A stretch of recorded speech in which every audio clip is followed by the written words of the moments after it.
The Kingdom of Kush and its history is inextricably linked to the geography of the Nubian Nile Valley, a region defined by its position between the first and sixth cataracts. This section of the river, while a formidable navigational challenge, served as a crucial corridor for cultural and commercial exchange between ancient Egypt and the heart of sub-Saharan Africa. The earliest inhabitants of this land, preceding the great urban centers, established a rich and distinct civilization that was not a mere periphery of Egypt, but a powerful and independent cultural entity in its own right. Archaeological evidence from the prehistoric and protohistoric periods reveals a sophisticated society with its own indigenous origins. These early Nubian peoples engaged in complex economic activities, from settled agriculture and cattle herding to extensive trade. The region's natural resources were a primary driver of this prosperity. The gold mines of the Nubian desert were legendary, providing the raw material for much of the wealth of both Nubia and, through commerce and tribute, Egypt. This resource, along with other highly sought-after commodities such as ivory, ebony, incense, and exotic animal skins, positioned Nubia as a vital intermediary in the transcontinental trade networks of the ancient world. The term Kush itself, which appears in Egyptian records as early as the Middle Kingdom, around 2000 BCE, referred to a formidable political and cultural rival, not just a geographical area. These records often depict military campaigns and trade missions, demonstrating that the relationship between the two civilizations was one of both conflict and collaboration. Egyptian pharaohs sought to control Nubia's resources and trade routes, while the Kushites consistently resisted this encroachment, establishing their own powerful kingdoms in the face of persistent northern pressure. This dynamic interaction fostered a unique cultural synthesis, where Kushite identity, while absorbing Egyptian influences, maintained its own distinct character, traditions, and political aspirations. The political consolidation of these early Nubian communities laid the groundwork for the first great Kushite kingdom centered at Kerma. This transition from scattered chiefdoms to a centralized, urban state was a pivotal moment. It demonstrated a level of social organization, military capacity, and economic planning that would enable the Kushites to not only defend their territory, but eventually to conquer and rule Egypt, reversing the traditional power dynamic of the Nile Valley. Thus, the story of Kush begins not with conquest, but with the emergence of a resilient and prosperous civilization from the heart of Africa, a civilization that would one day command an empire stretching from the Mediterranean to its desert home. The geographical foundation of the Kingdom of Kush was defined by the unique characteristics of the Nile River as it flowed through the region historically known as Nubia. This stretch of the river, located between the first and sixth cataracts, was the central artery of the Kushite state. Unlike the continuous, easily navigable Nile of Egypt, the Nubian Nile was punctuated by these cataracts, a series of rapids and waterfalls caused by granite intrusions in the riverbed. These geological formations served a dual purpose in the historical development of Kush. On one hand, they posed a formidable natural barrier, impeding large-scale naval invasions from the north, and providing the Kushites with a measure of strategic protection from Egyptian aggression. On the other, they acted as a unifying force, helping to delineate the core territory and foster a distinct cultural identity among the people who navigated and lived along these challenging waterways. The surrounding landscape, far from being a desolate expanse, was a crucial component of Kushite power and economy. The eastern desert, bordering the Nile Valley, contained extensive and rich deposits of gold. This precious metal was the primary engine of the Kushite economy and a key factor in their geopolitical relationships. Egyptian records from the Middle and New Kingdoms document the pharaoh's intense focus on controlling the land of gold, leading to periods of both conquest and tribute. This wealth, however, also provided the Kushites with the resources to maintain a powerful military, fund monumental construction projects, and engage in a vibrant international trade network that extended deep into the African interior. Beyond gold, the region's geography facilitated the trade of other valuable commodities. The Kushites were central intermediaries in the exchange of goods from sub-Saharan Africa. From the forests and savannas to the south, They sourced and transported ivory, ebony, exotic animal skins, and incenser luxury items highly coveted by the royal courts and elites of Egypt, Rome, and the wider Mediterranean world. This strategic control over trade routes solidified Kush's position as a major commercial power, creating a sophisticated economy that complemented its military and political strength. The fertile land immediately adjacent to the Nile, though narrower and less extensive than in Egypt, was sufficient to support a strong agricultural base, particularly for crops like barley and millet, which sustained the urban centers and a dense population. In summary, the Kingdom of Kush was not a product of chance but a direct result of its strategic geography. The Nile provided life and trade routes, the cataracts offered natural defenses, and the mineral-rich deserts supplied the wealth that funded its civilization. This unique combination of environmental factors enabled a people to develop a powerful, independent state that was a constant and significant presence in the ancient world. The city of Kerma stands as the earliest testament to a powerful, centralized Kushite state, flourishing as an independent kingdom during a period roughly contemporaneous with Egypt's Middle Kingdom. Archaeological investigations have systematically challenged earlier scholarly assumptions, revealing a highly sophisticated urban civilization that was a geopolitical peer to its northern neighbor, not a mere provincial tributary. The core of this kingdom was its capital city, Kerma, a meticulously planned urban center that covered a substantial area and housed a large population. The monumental architecture of Kerma, particularly the western and eastern diffufas, provides concrete evidence of a powerful, centralized authority and a hierarchical society. The western diffufa, a massive mud brick structure, served as the primary administrative and religious center of the city. Its scale and construction complexity demonstrate the Kerma king's ability to mobilize vast amounts of labor and resources on a level comparable to the pyramid builders of Egypt. This structure, standing at approximately 19 meters high, was not a simple building but a complex of rooms and halls, suggesting its use for both religious rites and royal functions. The eastern diffufa, located about a half-kilometer away, was a burial chapel that marked the entrance to the kingdom's largest funerary complex. Kerma's cemeteries, extending over a kilometer, offer profound insights into the kingdom's social and military structure. The royal tombs were particularly elaborate, with the largest tumuli reaching up to 90 meters in diameter. These burial mounds contained the remains of the Kerma kings, interred alongside a vast array of goods, indicative of immense wealth and status. The practice of human sacrifice, with hundreds of retainers buried with their ruler, provides a chilling but clear picture of the absolute power held by the monarchy and a social order deeply divided by class. The inclusion of elaborate bronze and ceramic artifacts, as well as imported materials, highlights a robust economy built on both local production and extensive trade. Egyptian records from the Middle and New Kingdoms, particularly those detailing military expeditions, confirm Kerma's status as a formidable military power. Egyptian texts and archaeological finds from frontier fortifications describe frequent conflicts with the King of Kush, whose armies, particularly their skilled archers, posed a significant threat.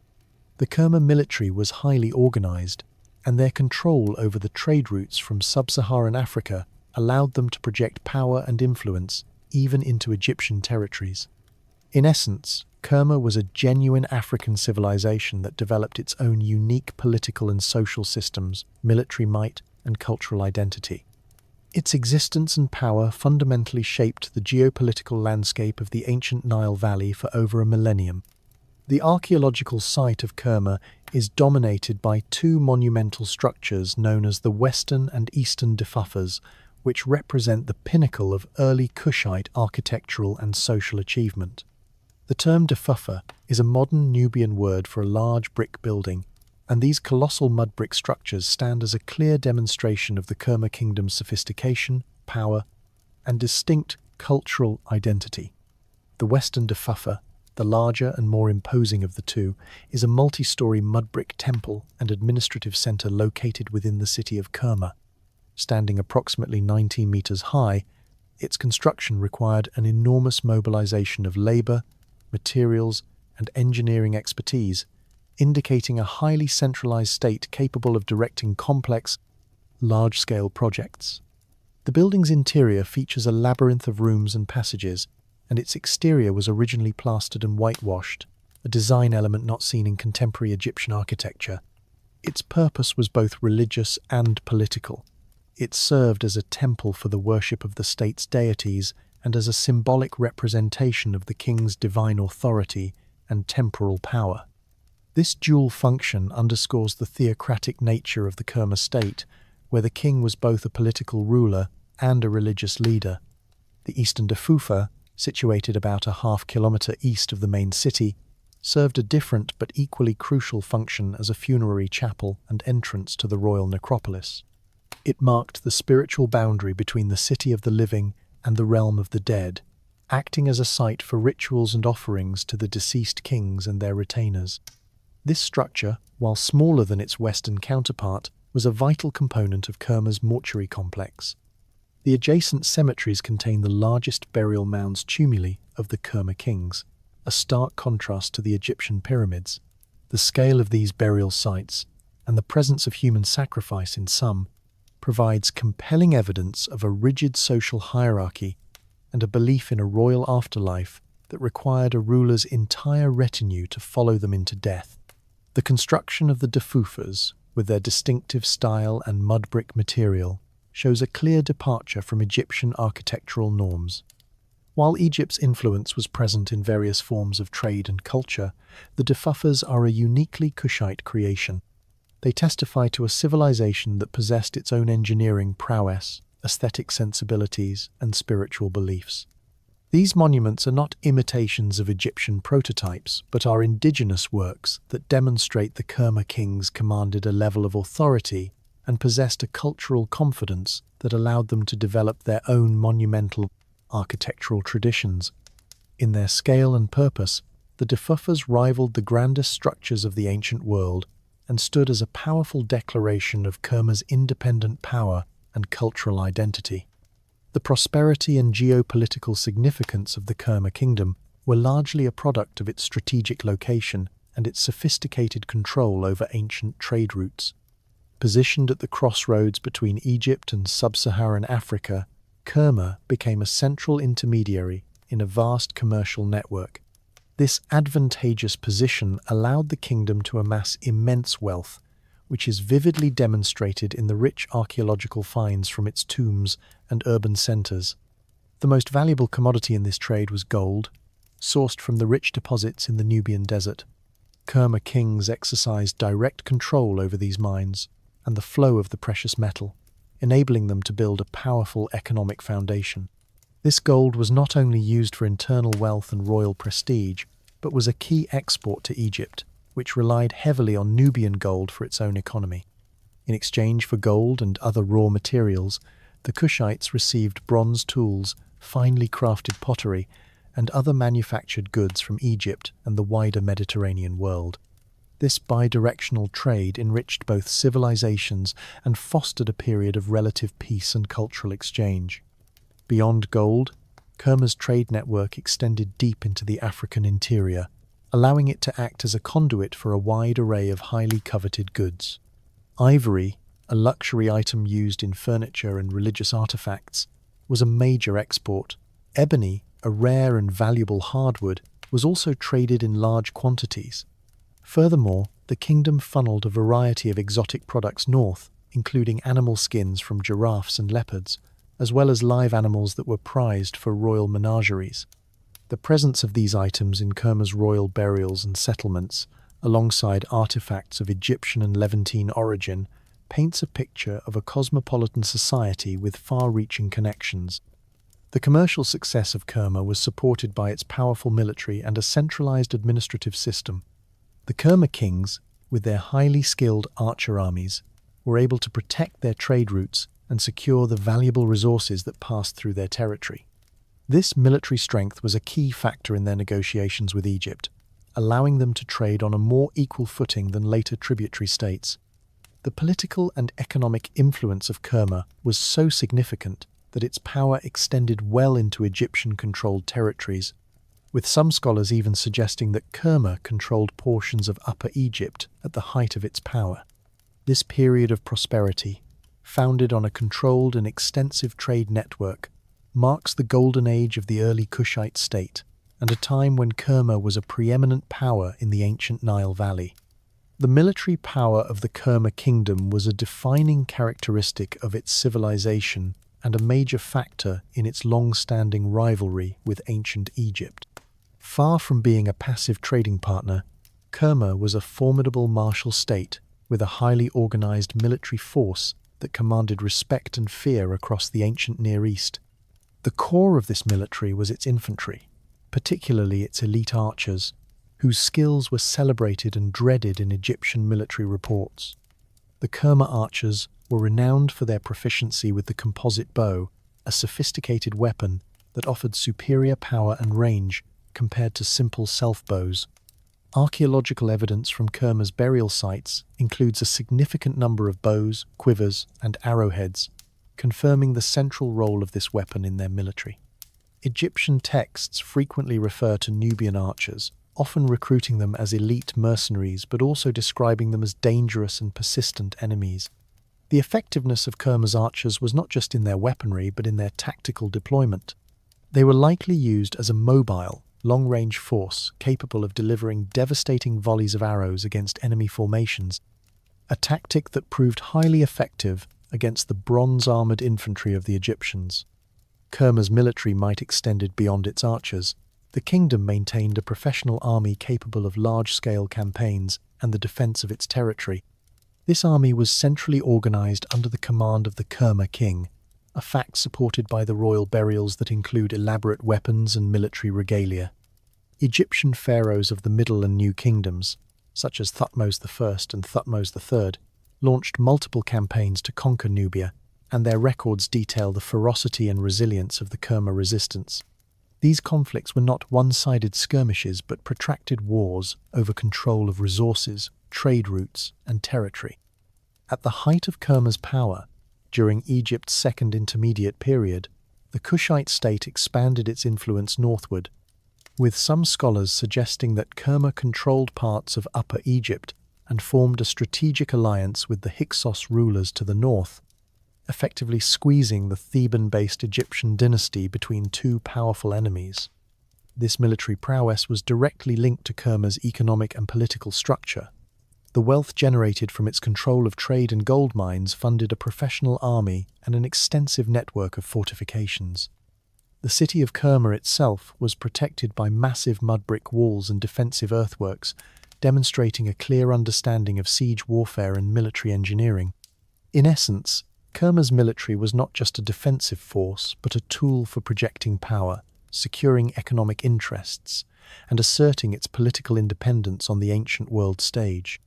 The formidable reputation of the Kerma archers and the military strength of their kingdom were central to its identity and its enduring legacy in the history of the Nile Valley.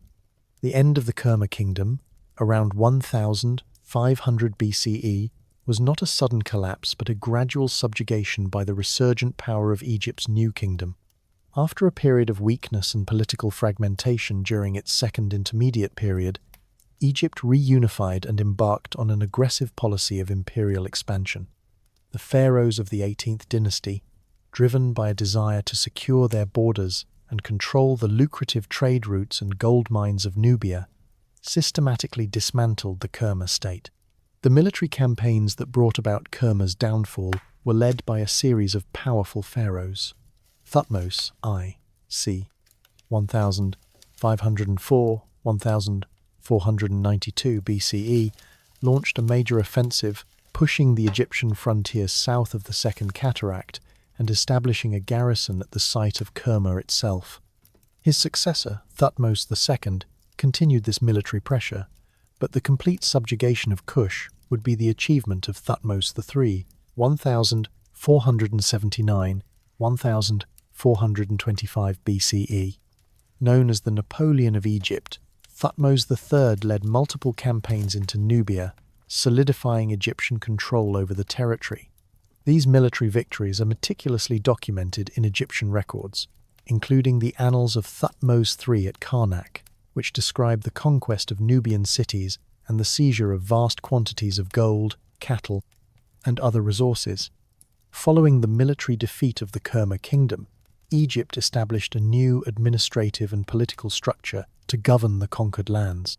The position of the king's son of Kush, held by a high-ranking Egyptian official, was created to oversee the entire Nubian territory. This viceroy was responsible for collecting tribute, maintaining order, and enforcing Egyptian law. The former Kerma capital and its surrounding territories were incorporated into the Egyptian colonial administration, and a network of Egyptian forts and temples was built throughout Nubia to solidify control and promote Egyptian culture and religion. This period of Egyptian occupation, lasting over 500 years, led to a profound cultural transformation in Nubia. The Kushite elite, whose ancestors had once ruled an independent kingdom, now served in the Egyptian administration. They adopted Egyptian language, hieroglyphic writing, religious practices, and artistic styles. The local god, Didun, was syncretized with Egyptian deities, and the cult of Amun, the Egyptian state god, became particularly influential. Despite this process of Egyptianization, a distinct Kushite identity persisted, particularly in rural areas and in the southern regions of Nubia. The legacy of Kerma, though its political independence was gone, continued to influence the culture and memory of the Nubian people, providing the foundation for a future resurgence of Kushite power that would challenge Egypt once again. The shadow of Egypt, while bringing an end to the Kerma kingdom, ironically sowed the seeds for the rise of a new and even more powerful Kushite state. The period following the collapse of the Kerma kingdom and the subsequent conquest of Nubia by Egypt's new kingdom, c. 1500–1070 BCE, initiated a new phase in the history of the region. For over 5 centuries, Nubia was administratively and politically integrated into the Egyptian empire. This era, while ending Kushite independence, was not a period of simple oppression but a complex process of cultural synthesis that would profoundly influence the future of the Kushite state. At the core of this imperial control was the Egyptian viceroy, the king's son of Kush. Despite the title, this position was invariably held by a high-ranking Egyptian official, whose authority was absolute. The viceroy was responsible for a comprehensive administrative structure that oversaw all aspects of Nubian life. This included collecting tribute, particularly the immense quantities of gold from the Nubian mines, managing trade routes, and enforcing Egyptian law. To facilitate this control, the Egyptians built a network of forts and administrative centers throughout Nubia, such as the fortress at Buhen and the administrative town of Amara West. The most significant and lasting effect of this occupation was the Egyptianization of the Nubian elite. Egyptian officials and military personnel were stationed throughout the region, and many Nubian nobles were educated in Egypt. This exposure led to the adoption of Egyptian language, hieroglyphic writing, and religious practices. The cult of the Egyptian state god Amun became particularly dominant, with temples dedicated to him and other Egyptian deities built at sites like Gebel Barkal. Kushite officials and scribes served in the Egyptian administration, and their burials, particularly in the northern parts of Nubia, reflect a strong adherence to Egyptian funerary customs, including mummification and the use of Egyptian-style coffins and grave goods. Despite this profound Egyptian influence, a distinct Nubian identity was not entirely erased.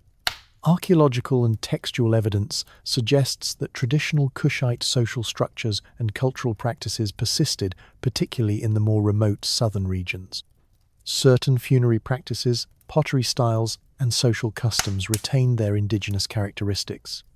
Furthermore, the very presence of a powerful Egyptian administration and the continuous exposure of the Nubian elite to Egyptian governance and military organization provided a foundation of knowledge that the Kushites would later use to their advantage. They learned to understand the strengths and weaknesses of the Egyptian system firsthand, knowledge that would prove invaluable when the power of the new kingdom began to wane. The period of Egyptian overlordship was thus a crucible, forging a new Kushite identity, one that was outwardly Egyptianized, but inwardly still rooted in its native traditions. and prepared to seize control when the opportunity arose. The political decline of Egypt's new kingdom, beginning in the late 11th century BCE, created a power vacuum in the Nile Valley that a resurgent Kushite leadership was ready to exploit. After centuries of Egyptian rule, the seeds of a new, independent Kushite kingdom were sown around the city of Napata, a site with deep religious and strategic significance. Napata, located at the fourth cataract of the Nile, emerged as the political and spiritual nucleus for the new state, setting the stage for Kush's most ambitious historical phase. The focal point of Napatan authority was the sacred mountain of Gebel Barkal. This unique rock formation, rising dramatically from the desert, was believed by the Kushites to be the home of the god Amun. Amun, who had become the preeminent deity during the period of Egyptian occupation, was at the center of the Napatan state religion. The Kushite elite, having been thoroughly educated in Egyptian religious traditions, embraced the cult of Amun, but they gave it a distinctly Kushite interpretation. Gebel Barkal became the site of a vast temple complex and a key center for state rituals, including the coronation of kings. This religious revival, centered on a powerful and familiar deity, provided the new Kushite leadership with the spiritual legitimacy necessary to challenge the fractured authority of Egypt. The political structure that developed at Napata was a direct result of the cultural synthesis that had occurred during the preceding centuries. The Kushite rulers, while deeply connected to their native Nubian traditions, adopted the full regalia of Egyptian kingship. They took on pharaonic titles, utilized hieroglyphic writing for official inscriptions, and emulated the administrative and courtly practices of their former overlords. This adoption of Egyptian norms was not a sign of subservience but a strategic maneuver.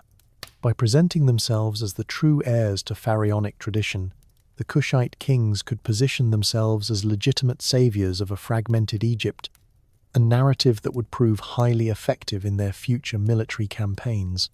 The shift in power was gradual but decisive. As the Egyptian state fractured into competing factions, the Kushite kings of Napata consolidated their control over Nubia. Their position at Napata gave them command of the valuable trade routes and gold mines of the region, providing the economic resources to build a powerful army. The military, drawing on the traditions of the Kerma kingdom, was formidable, and its leadership was now well versed in Egyptian tactics and organization. This combination of spiritual legitimacy, political savvy, and military strength transformed the Napatan kingdom from a regional power into an expansionist force. The Kushite kings, once vassals, now saw themselves as the rightful rulers of the entire Nile Valley, ready to march north and restore the glory of the pharaonic past. The stage was set for the 25th dynasty and the era of the Black Pharaohs. The reign of King Pianki, also known as Pa, of Kush, commencing around 744 BCE, represents a pivotal and transformative period in the history of the Nile Valley. It was during his rule that the Kushite kingdom, headquartered at Napata, transitioned from a regional power into a dynasty that would rule all of Egypt. This achievement was meticulously chronicled on a monumental inscription known as the Victory Stela, which provides a detailed and authoritative account of his military campaign to reunify Egypt. By the mid-8th century BCE, Egypt had fractured into a state of political disunity known as the Third Intermediate Period. Power was decentralized, with numerous local princes and city-state rulers in the Nile Delta vying for control, while the traditional seat of pharaonic power at Thebes was held by a separate, and often weak, dynasty. From his capital at Napata, Pianki, a deeply religious ruler and a fervent devotee of the god Amun, saw himself as the legitimate heir to the pharaonic tradition and the divinely ordained restorer of order to a chaotic Egypt. Pianki's campaign began with a series of decisive military actions. His forces marched northward from Napata, first securing control over Upper Egypt and the religious capital of Thebes. His authority was established not just through military might, but through a shrewd political and religious strategy. He presented his invasion as a holy war to protect the cult of Amun and restore the traditional values of a unified Egypt.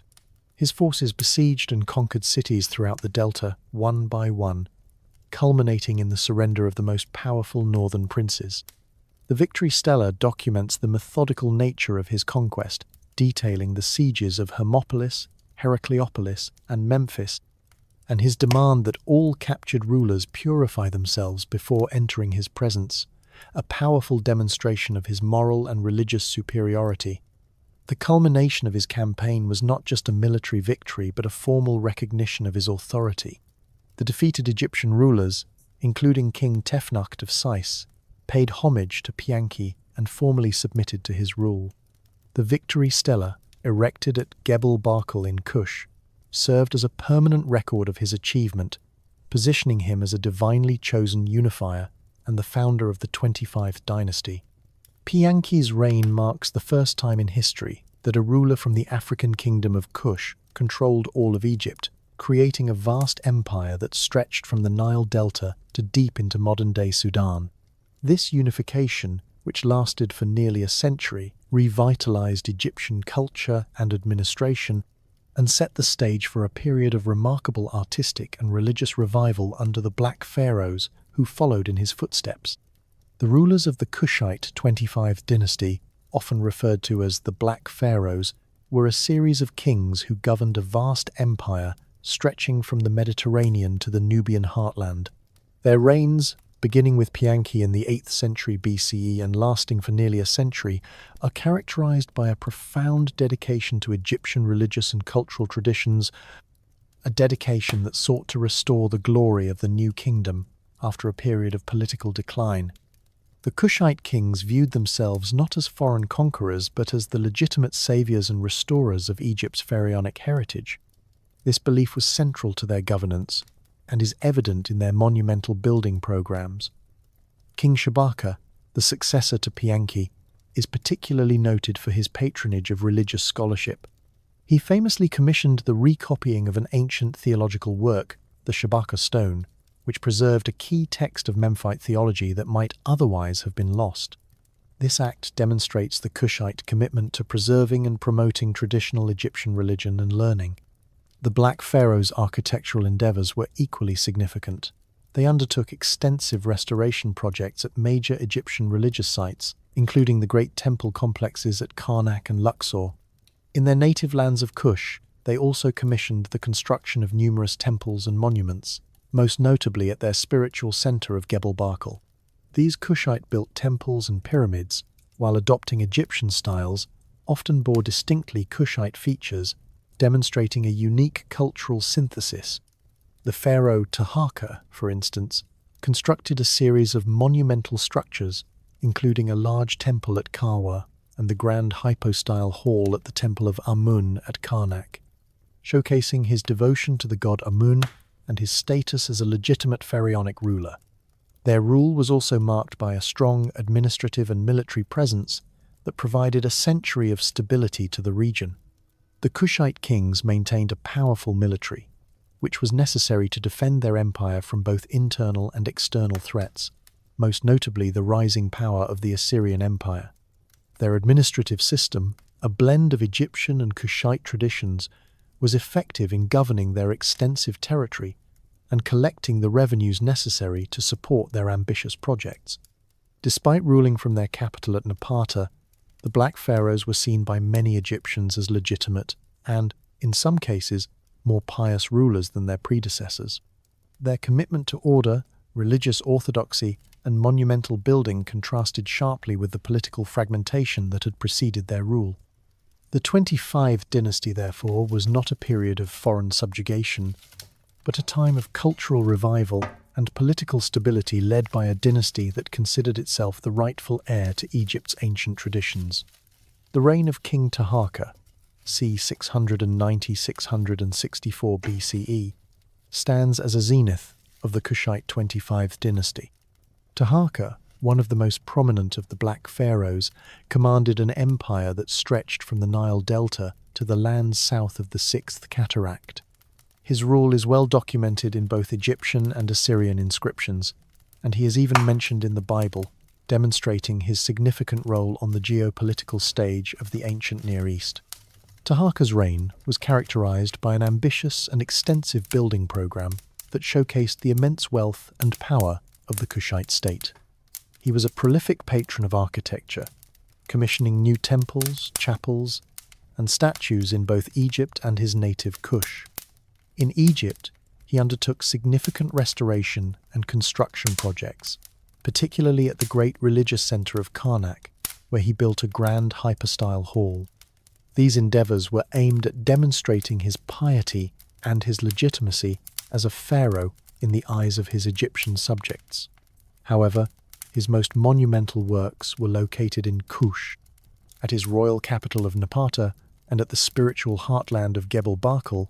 Taharka built and expanded numerous temples, including the Temple of Amun at Kawa, a site that has yielded a wealth of information about his reign.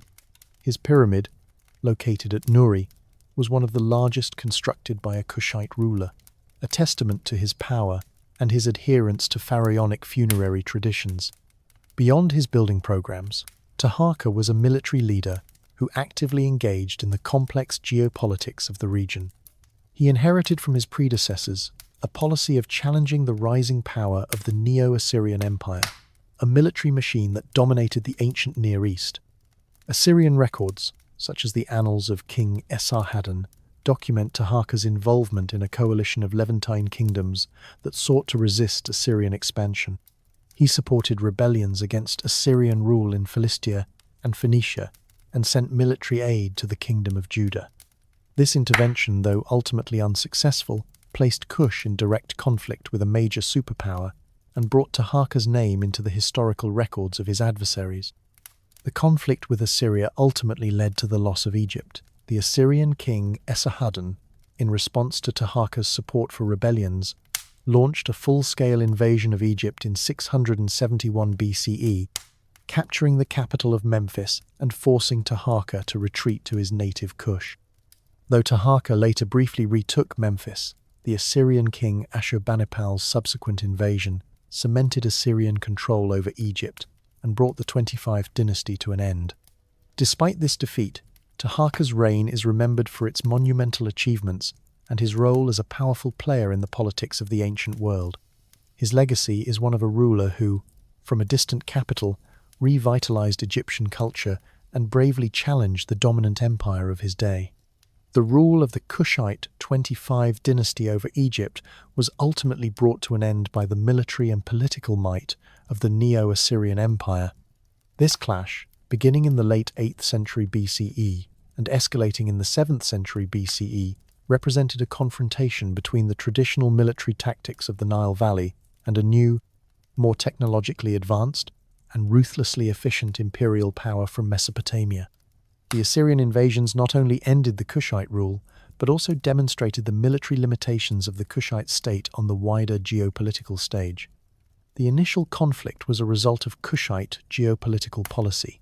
The Kushite pharaohs, viewing themselves as the rightful rulers of the entire Nile Valley, sought to extend their influence and control over the Levant. This brought them into direct opposition with the Assyrians, who were also aggressively expanding into the same territory.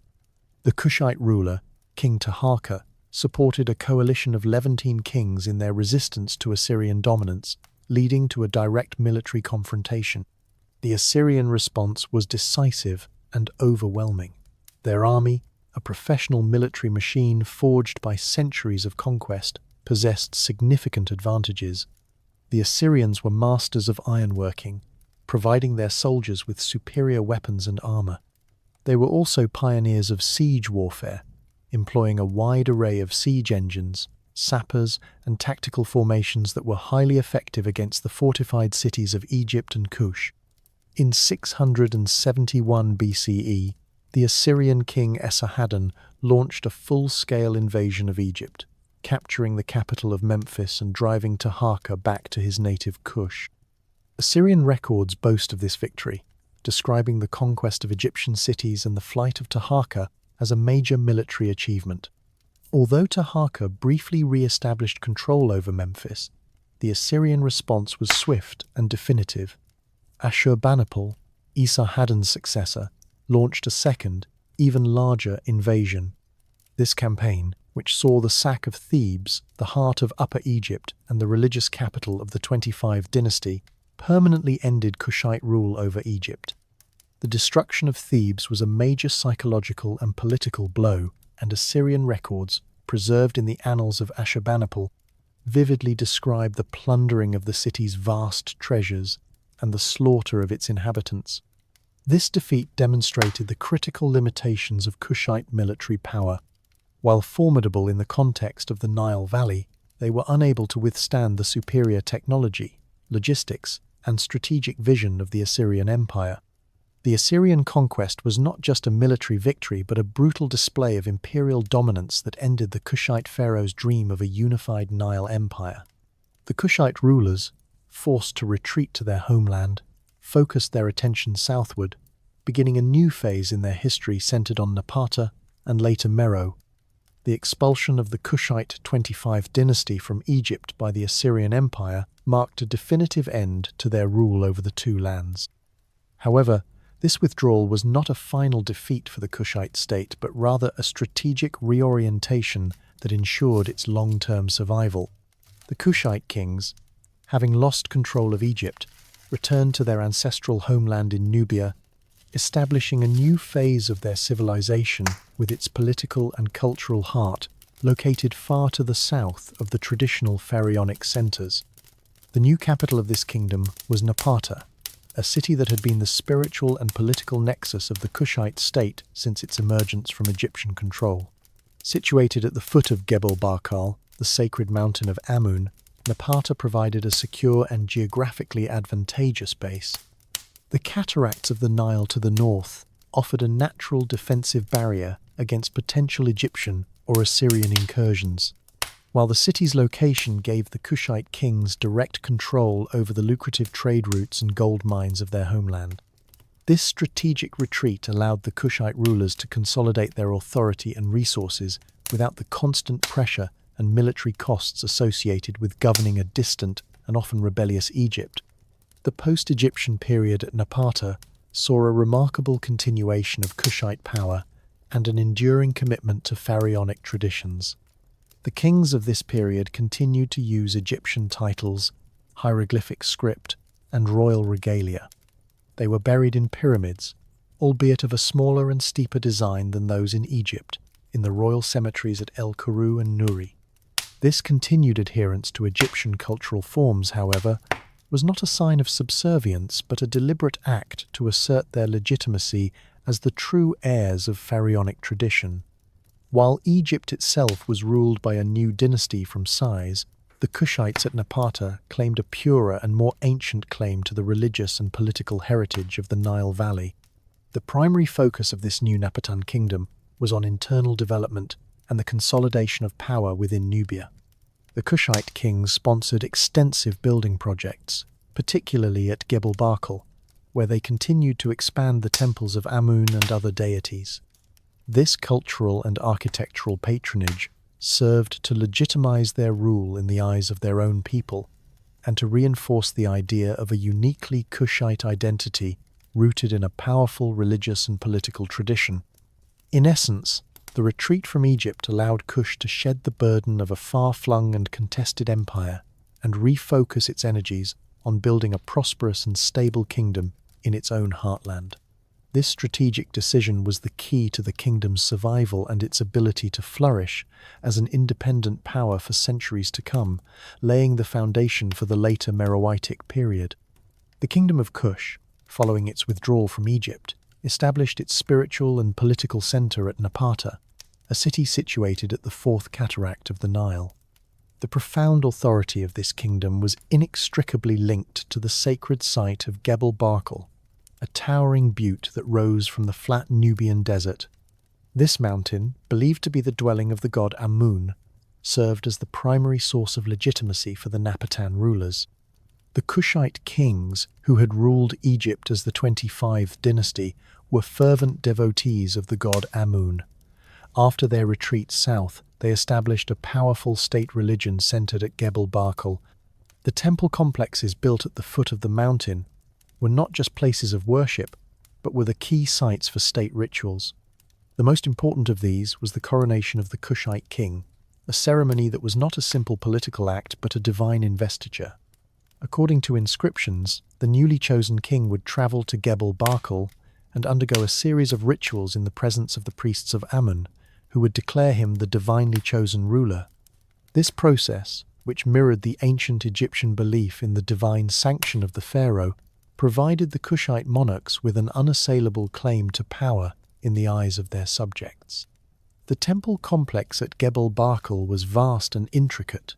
The main temple, dedicated to Amun, was a large-scale construction that emulated the great Egyptian temples at Karnak and Luxor. However, Kushite priests and artisans adapted these architectural forms to create a uniquely Kushite aesthetic, blending Egyptian-style columns and statues with indigenous artistic elements. This cultural synthesis was a deliberate act, asserting Kushite legitimacy as the heirs to pharaonic tradition while simultaneously reinforcing their own distinct identity. The temple's reliefs and inscriptions, written in Egyptian hieroglyphs, chronicled the reigns of the Kushite kings, their military victories, and their pious devotion to Amun. Beyond its role as a coronation site, Gebel Barkal was the center of a powerful religious institution that wielded significant influence over the monarchy. In some instances, the priests of Amun had the power to select or even depose a king, a political dynamic that was unique to the Napatan period. This influence ensured a close relationship between the religious and political authorities, solidifying the idea that the king's power was not just hereditary, but was also derived from the direct will of the god. The mountain itself, with its unique pinnacle resembling a uraeus or royal cobra, was a natural symbol of divine protection and royal authority. In this way, Gebel Barkal was more than a geographical feature. It was the sacred heartbeat of the Napatan kingdom, a powerful testament to the religious and political identity of the Kushite state. The royal burial sites of the Napatan period provide a unique and compelling insight into the cultural synthesis that defined the Kushite state after its retreat from Egypt. The cemeteries at El Kuru and Nuri, located near the capital of Napata, are home to the tombs of the Kushite kings and queens who ruled from the 8th to the 4th centuries BCE. These mortuary complexes reveal a profound blend of ancient Egyptian funerary traditions with indigenous Kushite beliefs, reflecting a civilization that both embraced its pharaonic legacy and maintained its own distinct identity. The most striking feature of these royal tombs is the presence of pyramids. The Napatan rulers, who had once governed Egypt as pharaohs, adopted the pyramid as their primary royal tomb structure. However, these pyramids were stylistically different from their Egyptian counterparts. Napatan pyramids were significantly smaller in base and much steeper in angle, creating a distinctive architectural form. They were built over a subterranean burial chamber that contained the remains of the king, along with a wealth of grave goods. This practice was a deliberate statement of legitimacy, a way for the Kushite kings to present themselves as the rightful heirs to the ancient Egyptian pharaonic tradition. Despite this strong Egyptian influence, indigenous Kushite beliefs remained a central part of their mortuary practices. A key example is the practice of human sacrifice, which is evident in the earliest royal burials at El Kuru, including the tomb of King Pianki. These tombs contained the remains of horses and a large number of retainers who were interred with the king to serve him in the afterlife. This practice, while common in the earlier Kerma culture, had largely disappeared from Egypt by this period. Its persistence in the Napatan royal burials underscores the enduring influence of pre-Egyptian Kushite beliefs about the divine nature of their kings and the necessity of a royal retinue in the afterlife. The grave goods found in these tombs further illustrate this cultural blend. In addition to Egyptian-style canopic jars and coffins, archaeologists have discovered a wealth of distinctly Kushite artifacts. These include elaborate gold jewelry, finely crafted bronze bowls, and unique ceramic wares. The tombs also contained a large number of shaptis, small statuettes intended to perform labor for the deceased in the afterlife, a tradition directly borrowed from Egypt. However, many of these shaptis were inscribed with Kushite names and titles. showing that while the form was Egyptian, the content was proudly Kushite. In essence, the Napatan royal tombs are not merely imitations of Egyptian prototypes, but are complex expressions of a civilization that had learned to navigate the legacy of its former overlords while reasserting its own unique identity. The prominence of royal women in the political and religious life of the Kingdom of Kush is one of its most distinctive features, setting it apart from its contemporaries in Egypt and the wider ancient world. Known by the title Kandake, or Candace in Greek, these queens were not merely consorts but often wielded immense power in their own right, serving as rulers, regents, and military commanders. This tradition of female leadership was deeply ingrained in Kushite political and social structures. The earliest evidence for the authority of Kushite queens dates back to the Napatan period. However, it was during the later Meroitic period that the power of the Kandakes reached its zenith. Meroitic inscriptions and temple reliefs consistently depict these queens not as subordinate figures, but as co-rulers with their male counterparts, or even as sole monarchs. They are shown with the full regalia of pharaonic power, including the double uraeus on their crowns, a symbol of sovereignty over both Upper and Lower Egypt. This iconography makes a clear statement about their status and legitimacy, placing them on an equal footing with the most powerful male rulers of the ancient world.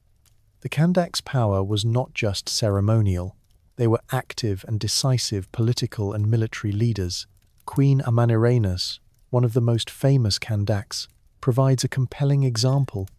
She ruled in the Honest century BCE and led Kushite armies in a series of conflicts against the Roman Empire in Egypt. Her campaign, which saw the Kushites successfully attack and seize Roman forts, was a bold challenge to one of the world's greatest imperial powers. Although the Romans retaliated with a counter-invasion, the subsequent peace treaty demonstrated Rome's respect for her military strength. A statue head of a Kandake, believed to be Amanirenas, was found buried under the steps of a Roman temple in a symbolic act of subjugation, a testament to her formidable reputation. The succession to the Kushite throne was also influenced by these powerful women. In the Meroitic period, the throne was not always passed from father to son. The Queen Mother played a crucial role in the succession, often acting as a regent for a young king, or even selecting a successor from a pool of eligible male relatives. This institutionalized role of the Queen Mother ensured that royal women were central to the political stability and continuity of the Kushite state. The temples of the kingdom also reflect their religious authority, with many reliefs depicting Kandakes making offerings to the gods or participating in key religious ceremonies, a role that was often reserved for male pharaohs in other cultures. In essence, the cult of the divine queens of Kush was a cornerstone of the civilization's identity, providing a powerful and unique model of female authority that would endure for centuries. The history of the Kingdom of Kush is marked by a pivotal geographical and political shift around the 4th century BCE, when the center of power moved from Napata to the southern city of Meroe. This relocation initiated the Meroitic period, a distinct and enduring phase of Kushite civilization that demonstrated a renewed focus on its indigenous roots and economic self-sufficiency. Several factors drove this strategic move. The first was a geopolitical reality, the persistent military and political pressure from Egypt, which, following the Assyrian expulsions, was now under the control of a succession of new dynasties, including the Persians and later the Ptolemies. Napata's northern location made it vulnerable to incursions from Egypt. By moving the capital south to Meroe, the Kushite rulers placed a significant distance and several Nile cataracts between their new administrative center and their northern rivals. This provided a greater degree of security and allowed the kingdom to consolidate its power without the constant threat of invasion. The second key factor was economic. Meroe was situated in a region rich with resources that were central to the kingdom's future prosperity. The area around Meroe, particularly the Butana steppe, was far more suitable for agriculture and cattle herding than the narrower Nile Valley near Napata. More importantly, Meroe was located close to vast iron ore deposits and large forests that provided the charcoal necessary for smelting. This proximity to raw materials was crucial for the development of a powerful iron industry that would become the cornerstone of the Meroitic economy. The move south was not a retreat but an embrace of a new economic destiny, one based on indigenous resources rather than a reliance on trade with the north. This shift to Meroe also coincided with a cultural renaissance. While the Napatan period was heavily influenced by Egyptian traditions, the Meroitic period saw the re-emergence of distinctly Kushite cultural forms. The most significant of these was the development of the Meroitic script, a new writing system that replaced Egyptian hieroglyphs for the native language. While hieroglyphs remained in use for religious and monumental inscriptions, the Meroitic script was used for everyday administration and literacy, signifying a deliberate move toward a more indigenous form of cultural expression. The deities of Meroe also reflected this cultural reorientation. While the Egyptian god Amun remained important, the lion-headed god Apidimak rose to prominence as a powerful native deity of war and fertility. In essence, the move to Meroe was a deliberate and calculated act of a kingdom seeking to redefine itself. It was a rejection of its subservient position as a former Egyptian vassal and an assertion of its power, wealth, and unique cultural identity. This strategic shift enabled the Kingdom of Kush to survive and flourish as a major power in Africa for nearly a millennium, a testament to the foresight of its rulers. The city of Meroe, the final capital of the Kingdom of Kush, was a major commercial and industrial hub that defined the later period of Kushite civilization. Located in a fertile and strategically advantageous region of Nubia, Meroe's prosperity was fundamentally built on two key economic pillars: a powerful iron industry and its central role in trans-African trade networks. The development of iron production at Meroe was a significant technological and economic achievement. The region possessed abundant deposits of iron ore and, crucially, was located near extensive forests that provided the charcoal necessary for smelting. The archaeological evidence for this industry is extensive and dramatic. Huge mounds of iron slag, the waste byproduct of the smelting process, are found throughout the city, earning it the nickname the Birmingham of Africa. This industrial capacity allowed Meroe to produce high-quality iron tools and weapons in large quantities, which were then traded throughout the Nile Valley and into sub-Saharan Africa. The availability of iron weapons gave the Meroitic military a decisive advantage over enemies still relying on bronze technology, and also supported a strong agricultural base with durable iron tools. Beyond its industrial might, Meroe's location was critical to its commercial success. The city was positioned at a nexus of ancient trade routes, connecting the Nile Valley with the Red Sea and the interior of Africa. This strategic placement allowed Meroe to control the flow of valuable goods. From the south, caravans brought luxury items such as ivory, ebony, gold, and exotic animal products. These goods, in addition to Meroe's own iron wares, were then traded to the north, reaching the markets of Egypt, Rome, and the Hellenistic world. The kingdom also maintained trade links with the Red Sea coast, enabling it to access maritime trade routes to Arabia and India. This control over international commerce not only brought immense wealth to the Meroitic monarchy, but also made the city a cosmopolitan center, where merchants, artisans, and travelers from across the ancient world mingled.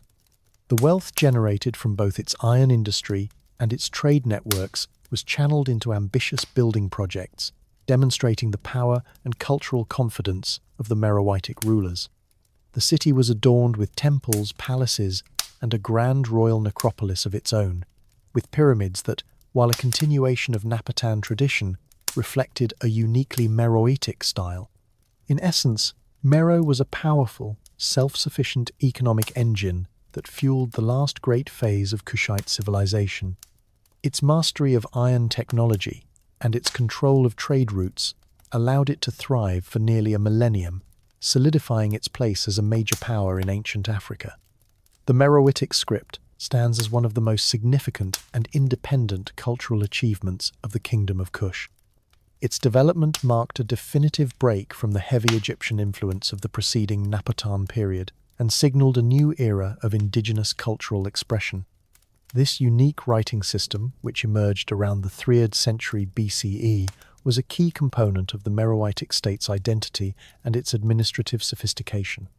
Unlike the complex hieroglyphic system of Egypt, which was logographic and syllabic, the Meroitic script was an alphabet. It consisted of 2 forms: a hieroglyphic script, primarily used for monumental and religious inscriptions, and a cursive script, which was used for everyday administrative and personal communication. The Meroitic hieroglyphic script was visually inspired by Egyptian hieroglyphs, but the underlying phonetic system was entirely different and adapted for the native Kushite language. This was a crucial innovation, as it allowed for a more efficient and straightforward representation of the spoken language, making literacy more accessible.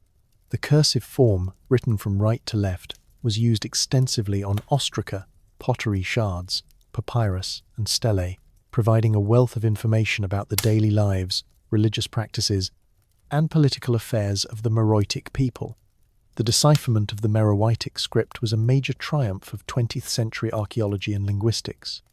In 1909, Francis Llewellyn Griffith successfully deciphered the phonetic values of the Meroitic characters. His work established that the script was an alphabet with 23 signs, including 15 consonants, 4 vowels, and a few syllabic signs. The breakthrough was a significant step, as it allowed scholars to read and pronounce Meroitic texts for the first time. However, the language itself, Meroitic, remains a subject of intense academic study. The absence of a bilingual text, similar to the Rosetta Stone, has made a full understanding of Meroitic grammar and vocabulary a formidable challenge. Consequently, while scholars can read the texts phonetically, the complete translation of many documents is still beyond reach. Despite this linguistic barrier, the deciphered texts have provided invaluable historical data. Inscriptions from temples and royal tombs have illuminated the Meroitic belief system, their political structure, and the names and reigns of their kings and queens. The texts have confirmed the prominent role of the Kandakes, or warrior queens, and the worship of indigenous deities like Aphrodite. The development of the Meroitic script was a powerful declaration of cultural independence. It allowed the Kushites to document their own history, religious beliefs, and legal practices in their own voice, free from the linguistic and cultural dominance of Egypt. The existence of this sophisticated writing system stands as a testament to the intellectual vitality and administrative complexity of the Meroitic civilization. The religious life of the Meroitic kingdom was characterized by a unique and complex syncretism, a blend of ancient Egyptian traditions with powerful indigenous African beliefs. While the Napatan period was dominated by a strong adherence to Egyptian religion, the move of the capital to Meroe marked a deliberate cultural re-emergence, giving rise to a distinctively Kushite religious identity. The Egyptian state god Amun remained a central figure in the Meroitic pantheon and continued to be the primary deity of the royal cult. The legitimacy of the Meroitic kings and queens was still tied to the god Amun, whose main temple was at Gebel Barkal, though a new, magnificent temple was also built at Meroe itself. This continuity with Egyptian religious practices was a deliberate political act, asserting the Meroitic monarchy's claim as the rightful successor to the pharaonic tradition. The rulers of Meroe continued to use hieroglyphic inscriptions in their temples to honor Amun, and the coronation rituals still involved a spiritual journey to the sacred mountain of Gebel Barkal. However, the Meroitic period saw the rise of a powerful and distinctly Kushite deity, Aphrodite, the lion-headed god of war. Aphrodite's prominence in Meroitic religion is evidenced by the numerous temples dedicated to him, particularly at the sites of Musawarat es-Sufra and Nukka.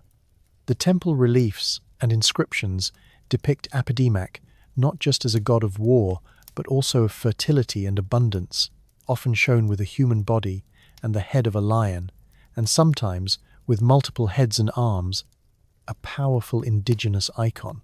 His rise in importance reflected a growing sense of Kushite cultural nationalism and a deliberate move away from the purely Egyptianized traditions of the Napatan era.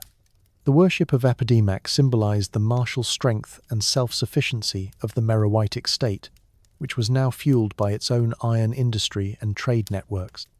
The religious syncretism of Meroe extended to other deities as well.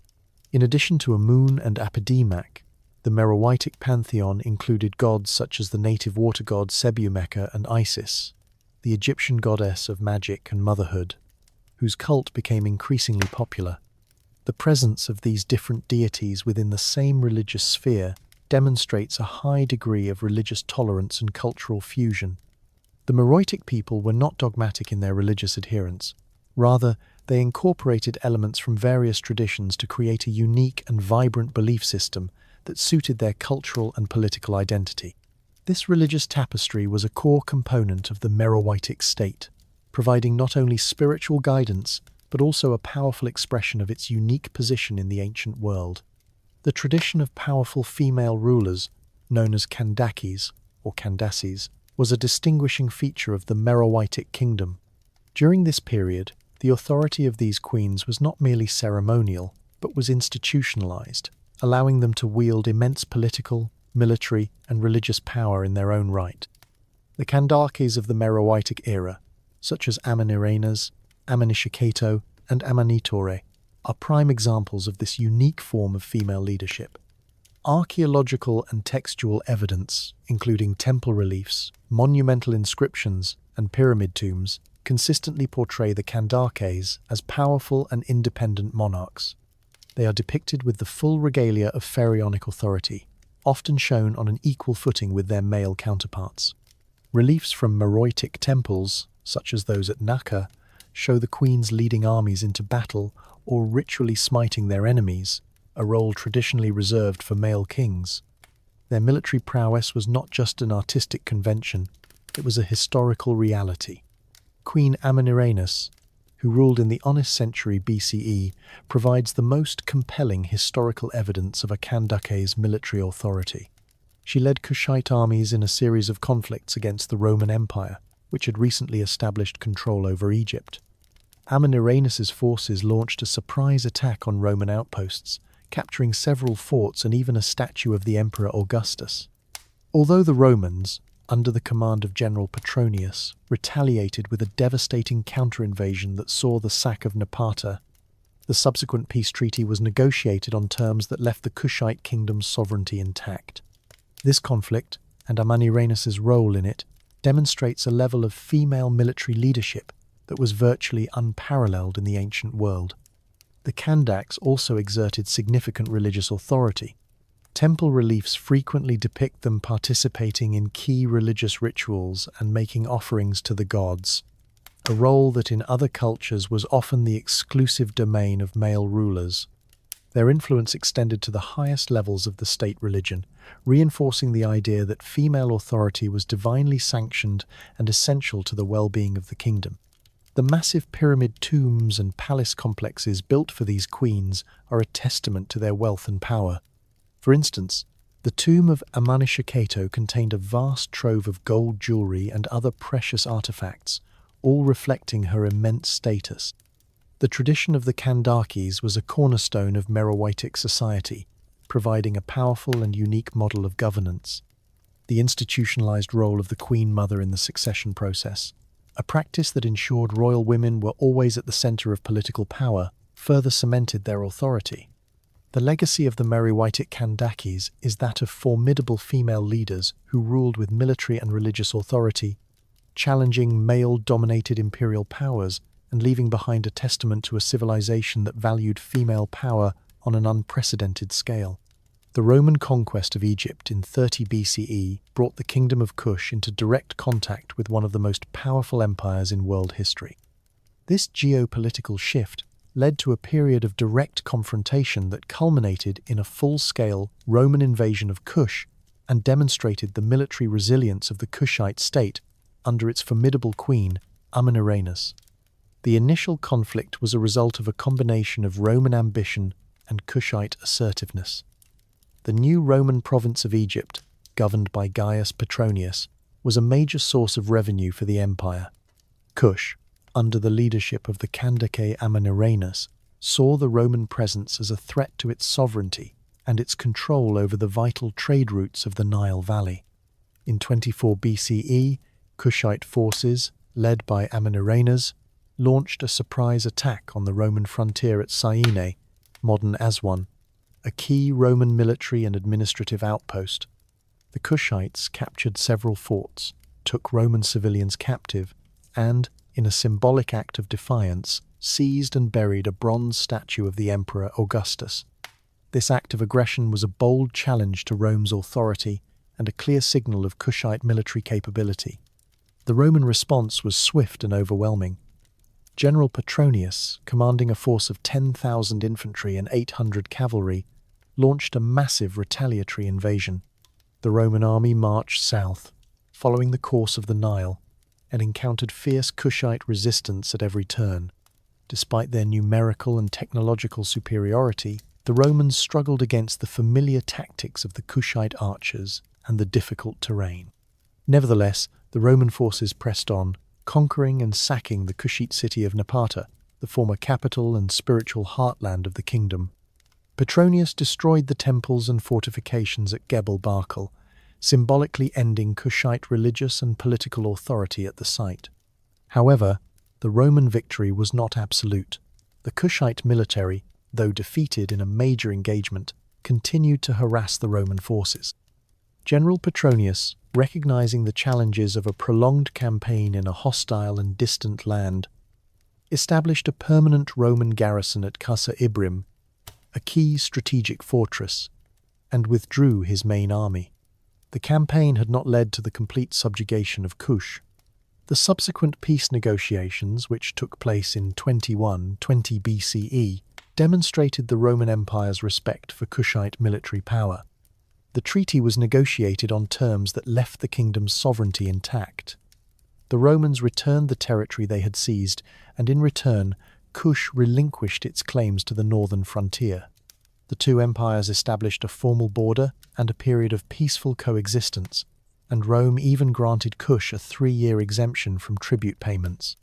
The Roman invasion, intended to subjugate Kush, had instead resulted in a military stalemate and a diplomatic solution that recognized the Kushite kingdom as a sovereign and respected power. This unsuccessful imperial gambit stands as a powerful testament to the military strength and resilience of the Meroitic state and its formidable queen. The economic prosperity of the Meroitic kingdom, which sustained it for nearly a millennium, was based on a dual foundation of advanced industrial production and a strategic position at the heart of international trade. This sophisticated economic model allowed Meroe to become a major power in Africa, capable of funding ambitious building projects and maintaining a formidable military.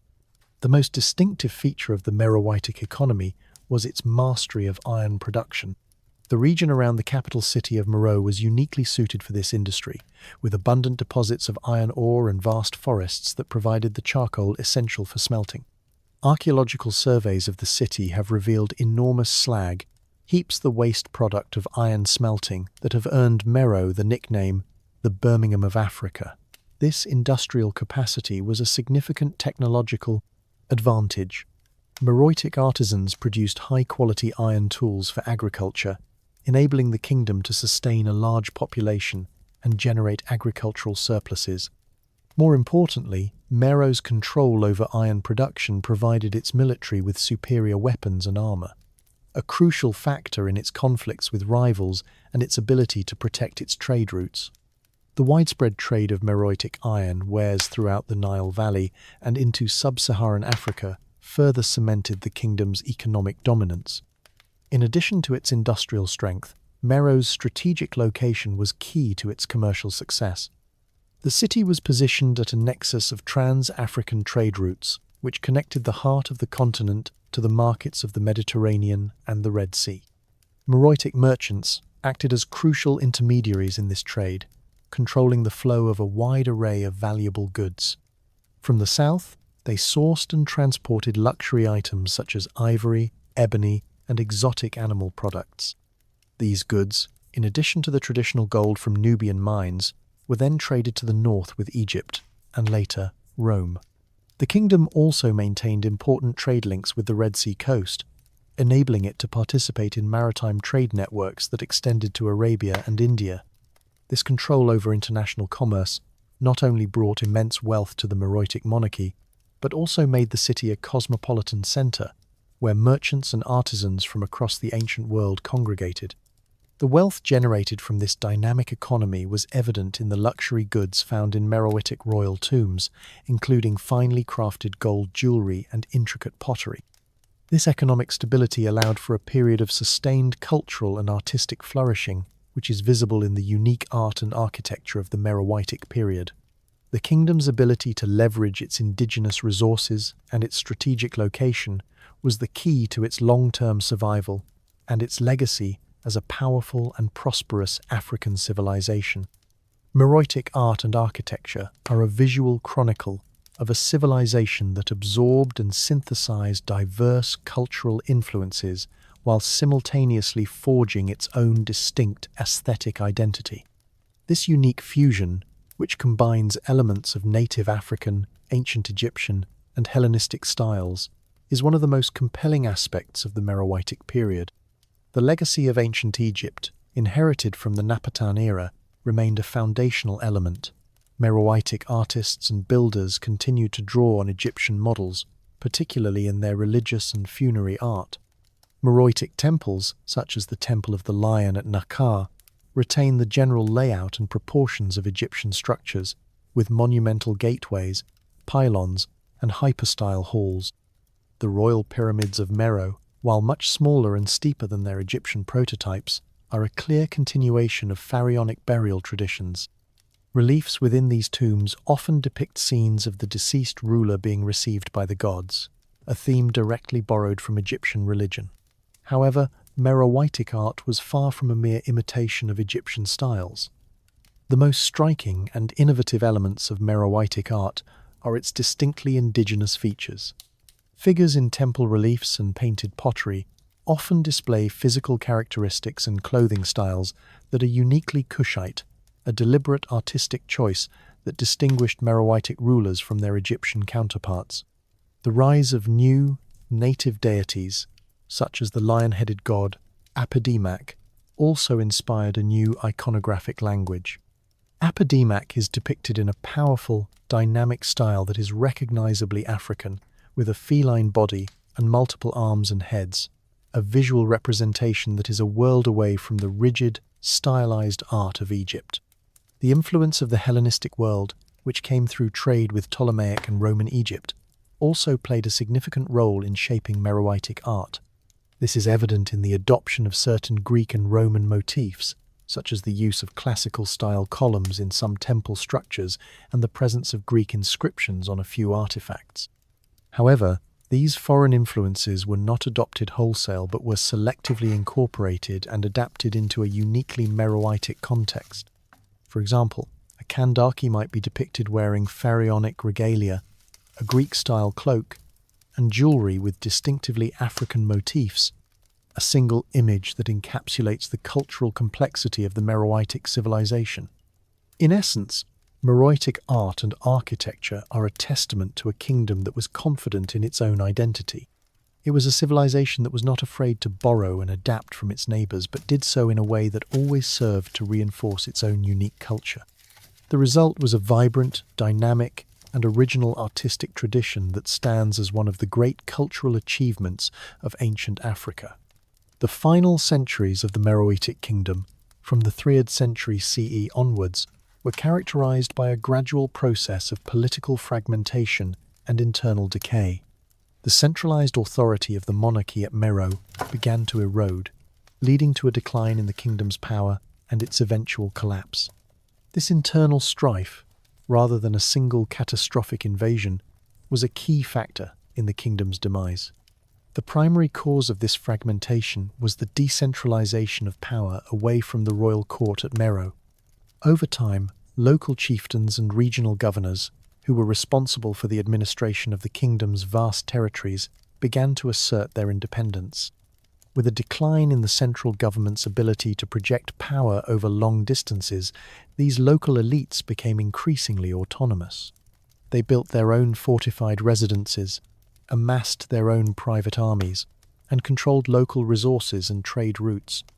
This process transformed the Meroitic state from a unified kingdom into a collection of semi-independent principalities, each vying for power and influence.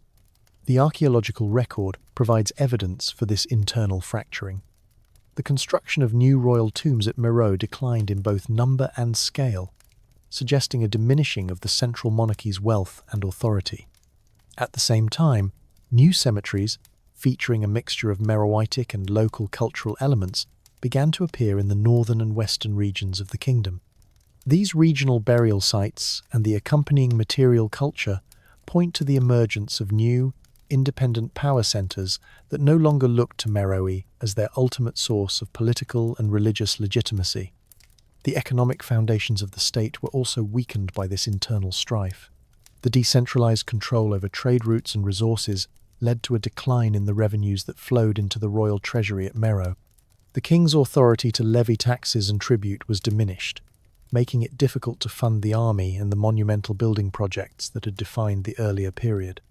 As the central monarchy's power waned, so too did its ability to maintain the vital irrigation systems and administrative infrastructure that supported the kingdom's agricultural and industrial base. This internal weakness made the Meroitic state increasingly vulnerable to external pressures. The nomadic peoples on its northern and western frontiers, such as the Blemi and the Nubia, took advantage of this political fragmentation. They launched a series of raids that disrupted trade routes and threatened agricultural lands, and with the central Meroitic military no longer able to mount a unified defense, these raids became increasingly effective.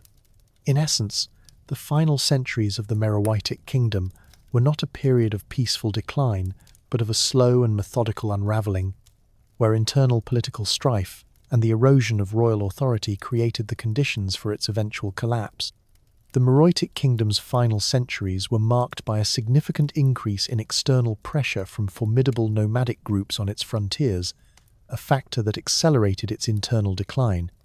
The Blemi and the Nubia, two powerful desert peoples, launched a series of sustained attacks that systematically dismantled the kingdom's territorial integrity and weakened its economic foundations. The Blemi, a nomadic people who inhabited the eastern desert between the Nile and the Red Sea, posed the most immediate threat from the north. Roman and Byzantine sources describe them as a fierce and well-organized people who were masters of desert warfare.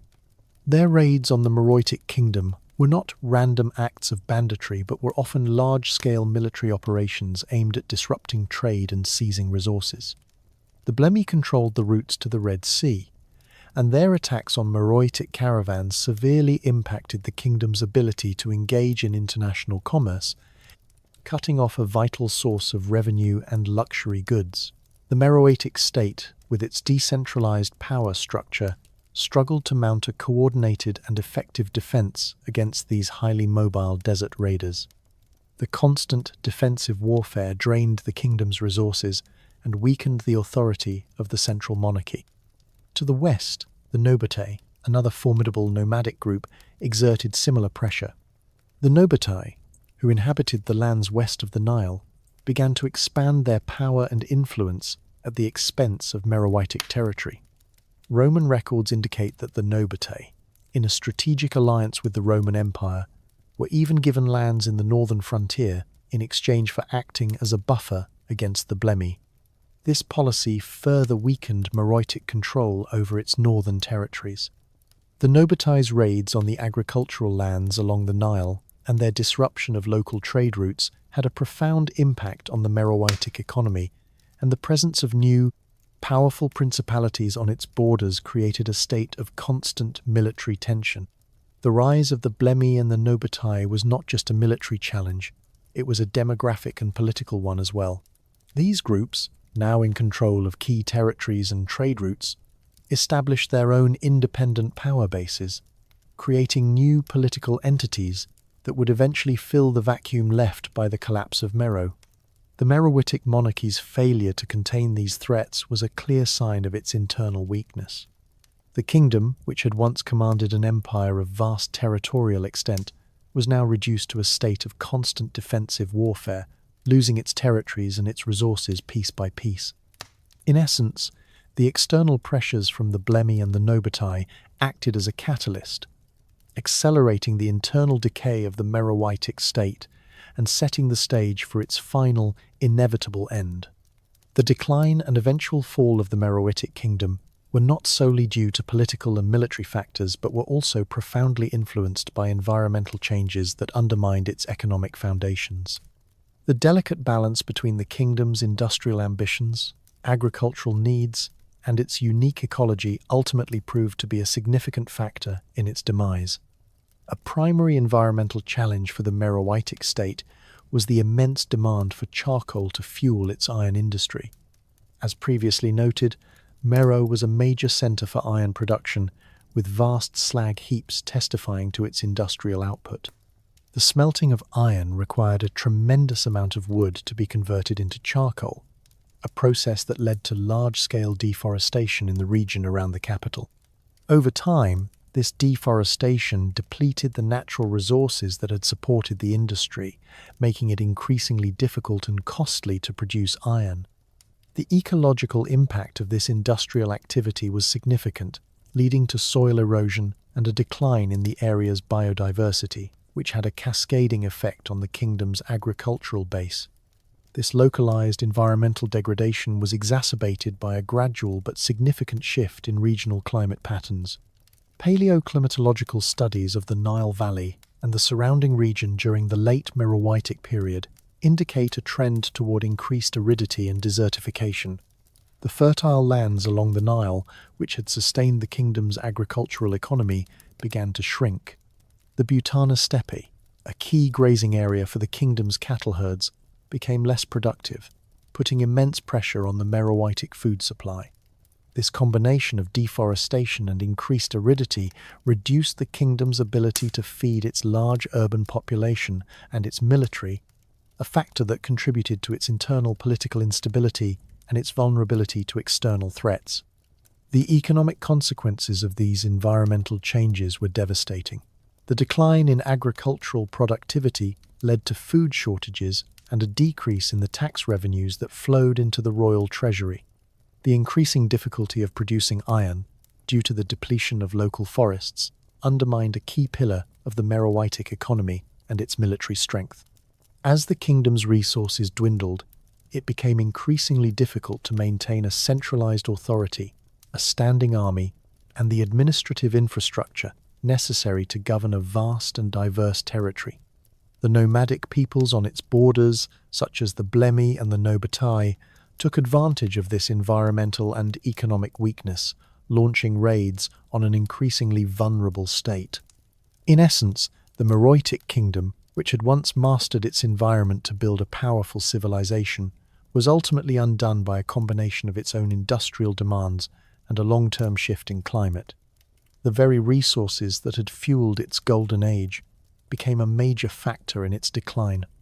The final and decisive blow to the Meroitic kingdom came from the Kingdom of Aksum, a powerful and rapidly expanding state in the Ethiopian highlands. The Aksumite invasion in the mid-4th century CE was a culmination of the internal decay and external pressures that had plagued Meroe for centuries, and it resulted in the destruction of the Kushite capital and the end of its independent rule. The Kingdom of Aksum, situated in what is today Ethiopia and Eritrea, was a major commercial and political power that controlled the Red Sea trade routes.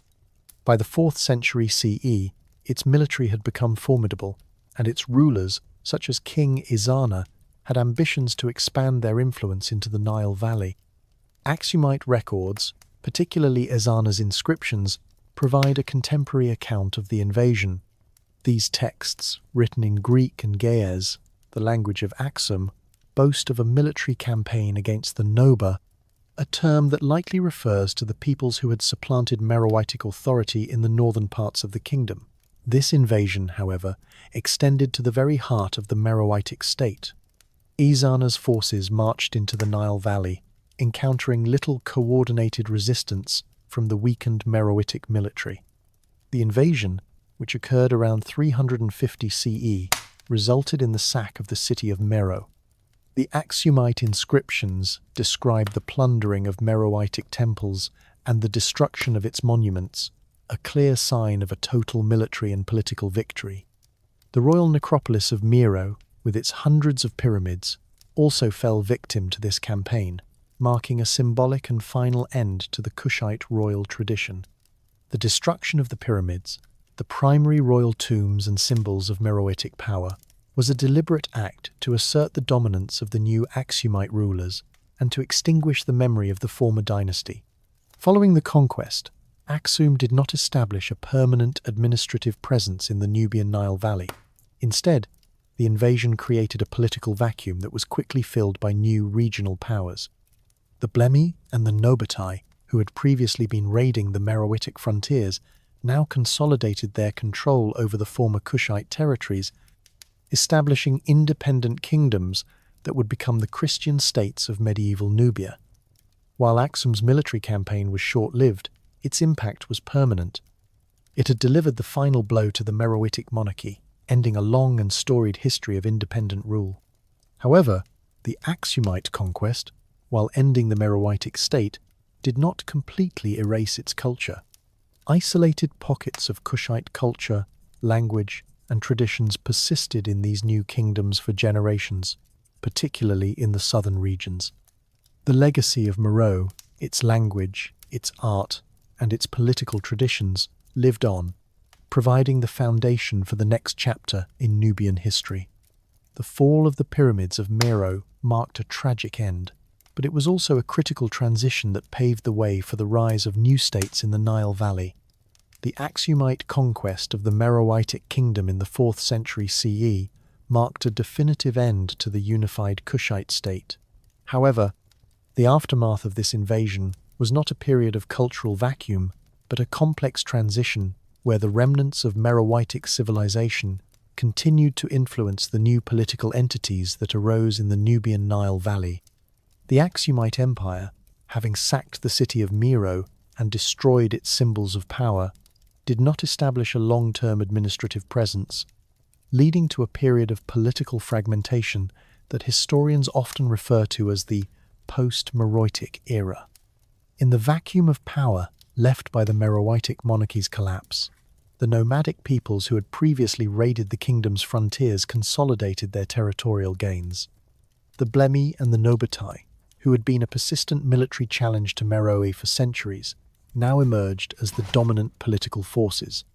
They established a series of small, independent kingdoms in the former Meroitic heartlands, creating a new political landscape in the Nile Valley.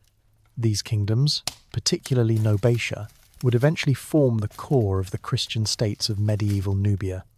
Despite this political fragmentation, the cultural and religious legacy of the Meroitic kingdom did not disappear. The new rulers, though of a different ethnic origin, were in close contact with the former Meroitic population and absorbed many aspects of their culture. The Meroitic script, for instance, continued to be used for a period, and Meroitic artistic styles and architectural forms persisted in the new kingdoms. The religion of Meroe, with its unique blend of Egyptian and native deities, also continued to be practiced for a time. The cult of the indigenous god Apidimak and the worship of Amun and Isis did not vanish overnight but were slowly replaced over the next 2 centuries by the new religious force of Christianity, which was expanding from Egypt. The Kushite influence on the successor kingdoms was not limited to culture and religion.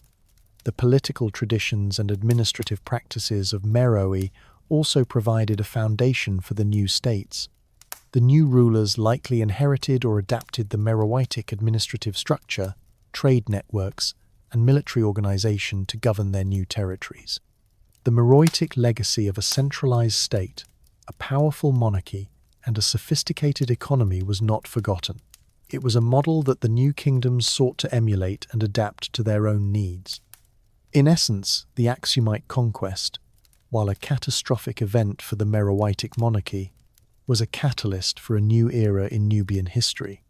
It cleared the way for the rise of new political entities that, while independent, were deeply shaped by the civilization they had supplanted. The cultural and political DNA of the Kingdom of Kush, forged over millennia, continued to live on in the successor kingdoms, demonstrating the resilience of its legacy long after the fall of its pyramids. The fall of Meroe in the 4th century CE was a watershed moment that concluded a historical era of great African empires and initiated a new one. The collapse of the Meroitic monarchy created a power vacuum in the Nubian Nile Valley that led to the rise of new political entities, which would eventually become the Christian kingdoms of medieval Nubia. These successor states, while independent, were not born in a cultural void, but were profoundly shaped by the political, religious, and cultural traditions of their Kushite predecessors.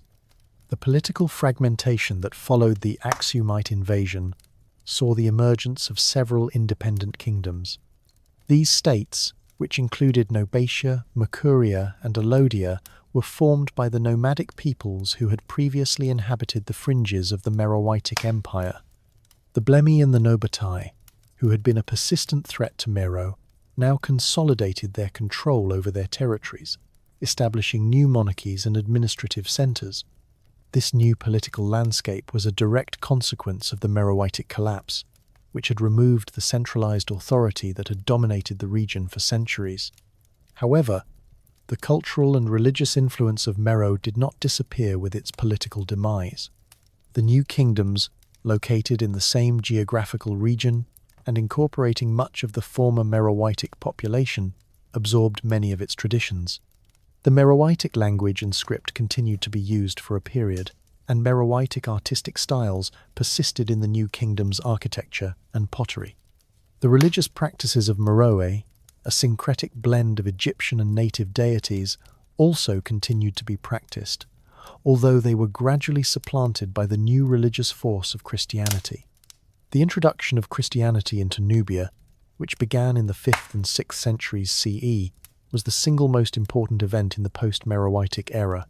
Missionaries from Egypt and Byzantium spread the new faith, which was quickly adopted by the new Nubian kings. This conversion to Christianity was a unifying force, helping to consolidate the new kingdoms and providing them with a new source of religious and political legitimacy. The new Christian kingdoms, however, were not a complete break from the past. They inherited and adapted the administrative and legal traditions of Meroe, and their military organization likely drew on the tactics and expertise of their Kushite predecessors. In essence, the end of the Meroitic dynasty was not a final end but a transition. The collapse of the central monarchy at Meroe was a necessary condition for the emergence of new independent states. These successor kingdoms, while adopting a new religion and political structure, were built on the foundations of the ancient Kushite civilization.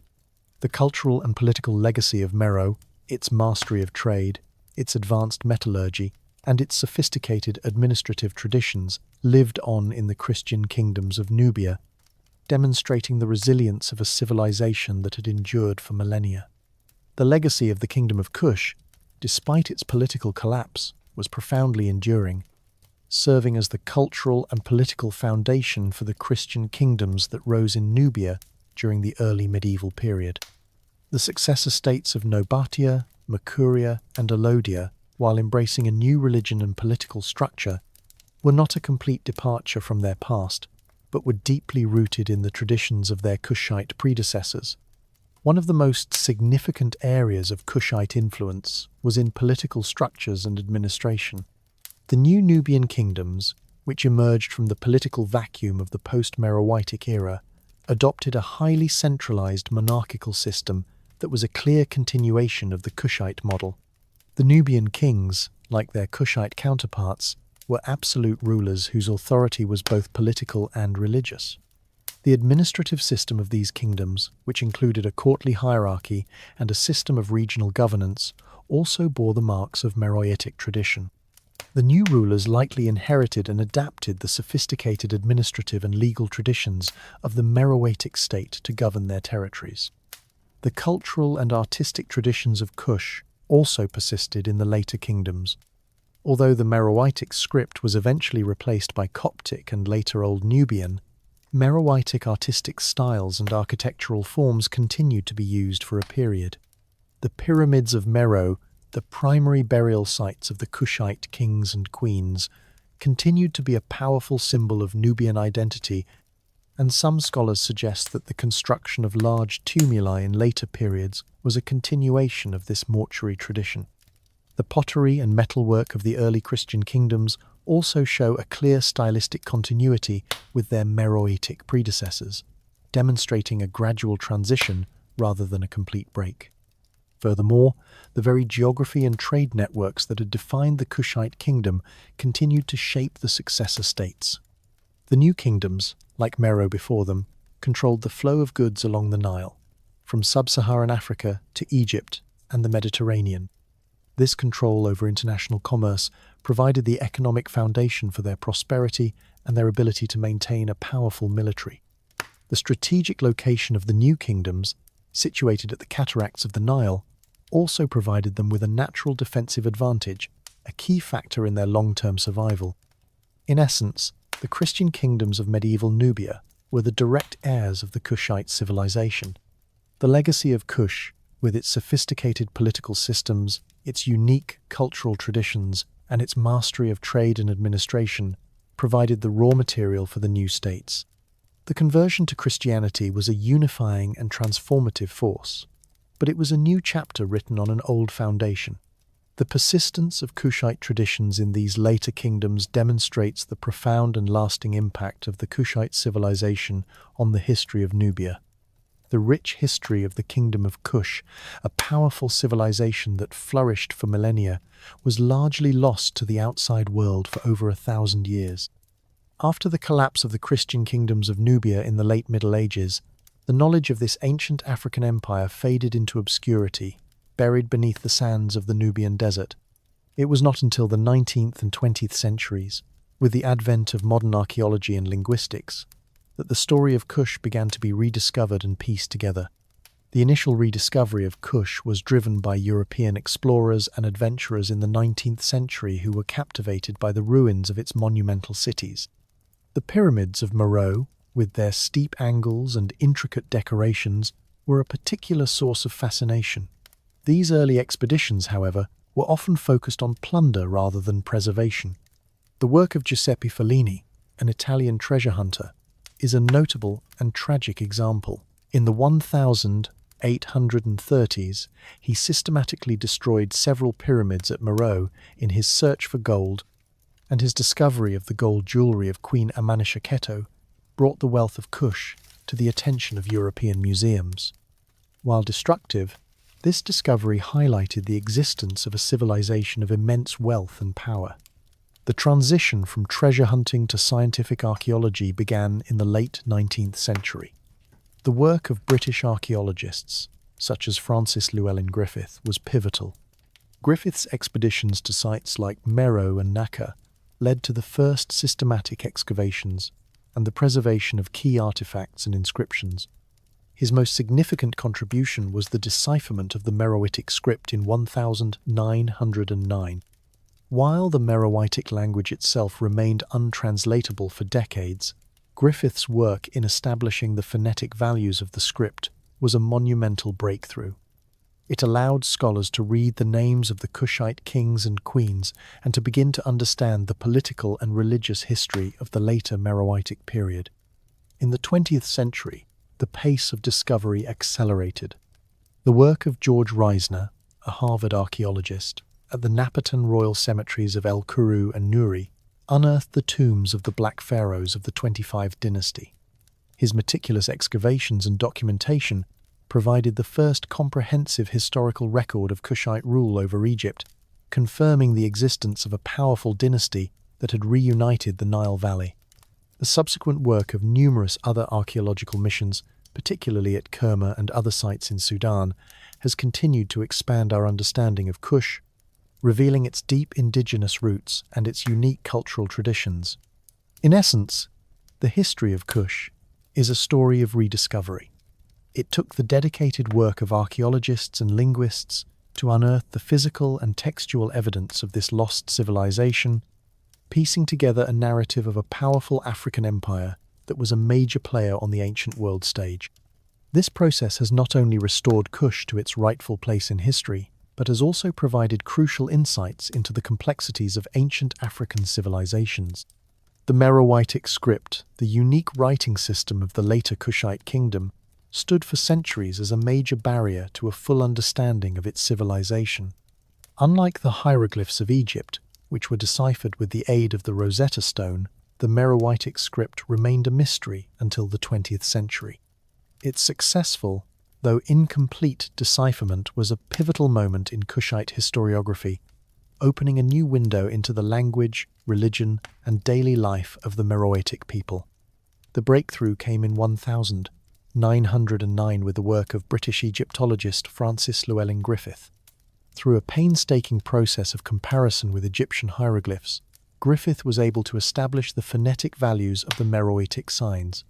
He recognized that the script was an alphabet, not a logographic system like hieroglyphs. It contained 23 signs, consisting of consonants, a few vowels, and some syllabic signs, a relatively simple and efficient system compared to its Egyptian predecessors. Griffith's work provided the tools to read the names of the Kushite kings and queens and to read the monumental inscriptions on their temples and pyramids. This was a monumental achievement, allowing scholars to create a more accurate chronology of the Meroitic rulers and to begin to understand their religious and political practices. However, the decipherment of the script's phonetics was not a full translation of the Meroitic language. The absence of a bilingual text, such as a decree inscribed in both Meroitic and a known language like Greek, meant that the grammar and vocabulary of the language remained a mystery.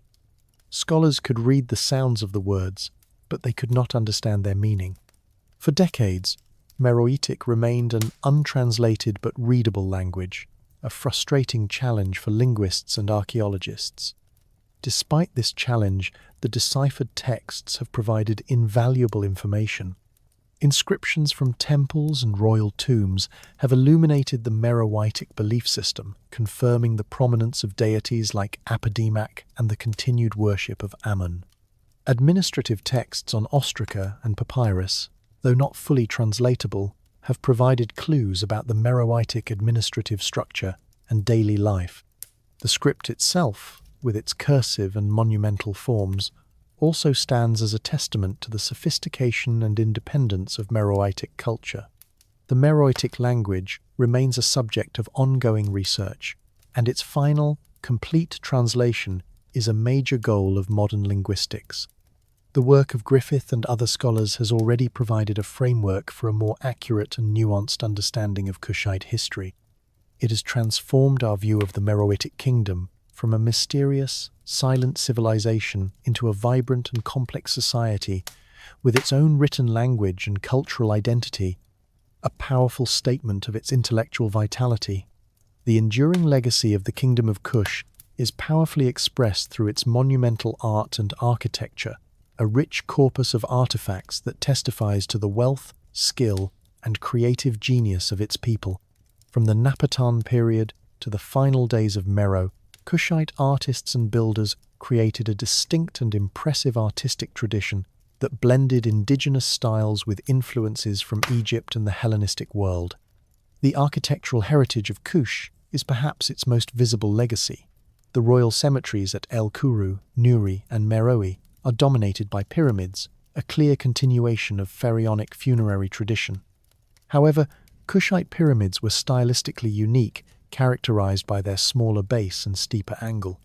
This architectural form, while drawing on Egyptian models, was a distinctly Kushite innovation.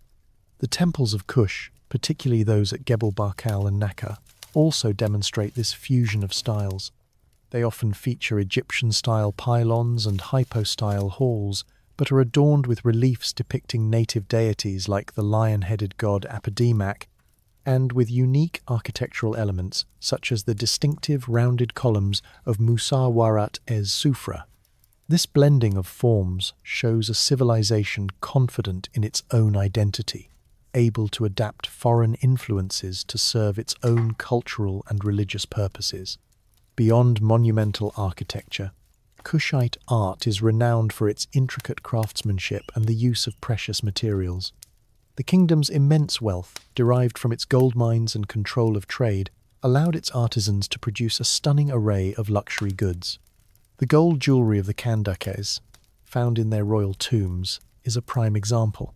These pieces, including elaborate necklaces, bracelets, and rings, are masterpieces of ancient goldsmithing. showcasing a high degree of technical skill and artistic sensibility. The famous Amanisceto treasure, discovered by Giuseppe Ferlini in the 19th century, is a collection of such artifacts that now resides in European museums and is a powerful symbol of the wealth and artistic sophistication of the Meroitic monarchy. Kushite bronze work and ceramics were also highly developed. Bronze bowls, lamps, and statuettes, often adorned with animal motifs, have been found in abundance in royal tombs and settlements. The pottery of the Meroitic period is particularly distinctive, featuring finely painted vases and bowls with geometric patterns and figural scenes that combine native African styles with Hellenistic influences. The sheer volume and quality of these artifacts, now housed in museums and collections around the world, stand as a powerful reminder of a civilization that was not a mere periphery of Egypt, but a creative and influential force in its own right. The legacy of Kush in bronze and stone is a testament to the skill and artistry of a people who built a great and enduring civilization. The longevity and prosperity of the Kingdom of Kush were fundamentally dependent on its people's ability to master their unique natural environment, a land of stark contrast between the life-giving Nile and the arid Nubian desert. The Kushite legacy is therefore not just one of monumental architecture and gold, but also of innovative environmental adaptations and agricultural practices that allowed a complex civilization to flourish for millennia. The Nile River was, without question, the lifeblood of Kushite civilization. Its annual flood cycles, which deposited fertile silt on the riverbanks, provided the agricultural foundation for the kingdom. However, the Kushites' agricultural base was narrower and more challenging than that of Egypt.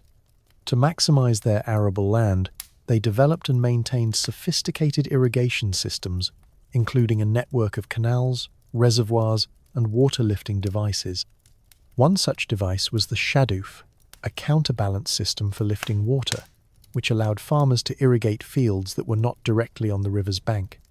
During the Meroitic period, the introduction of the sakia, a water wheel driven by draft animals, further enhanced their ability to cultivate land, making agriculture more productive and less labor-intensive.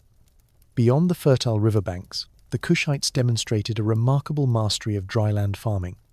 In the semi-arid regions of the Butana steppe, particularly around the city of Meroe, the Kushites developed techniques to capture and utilize seasonal rainfall.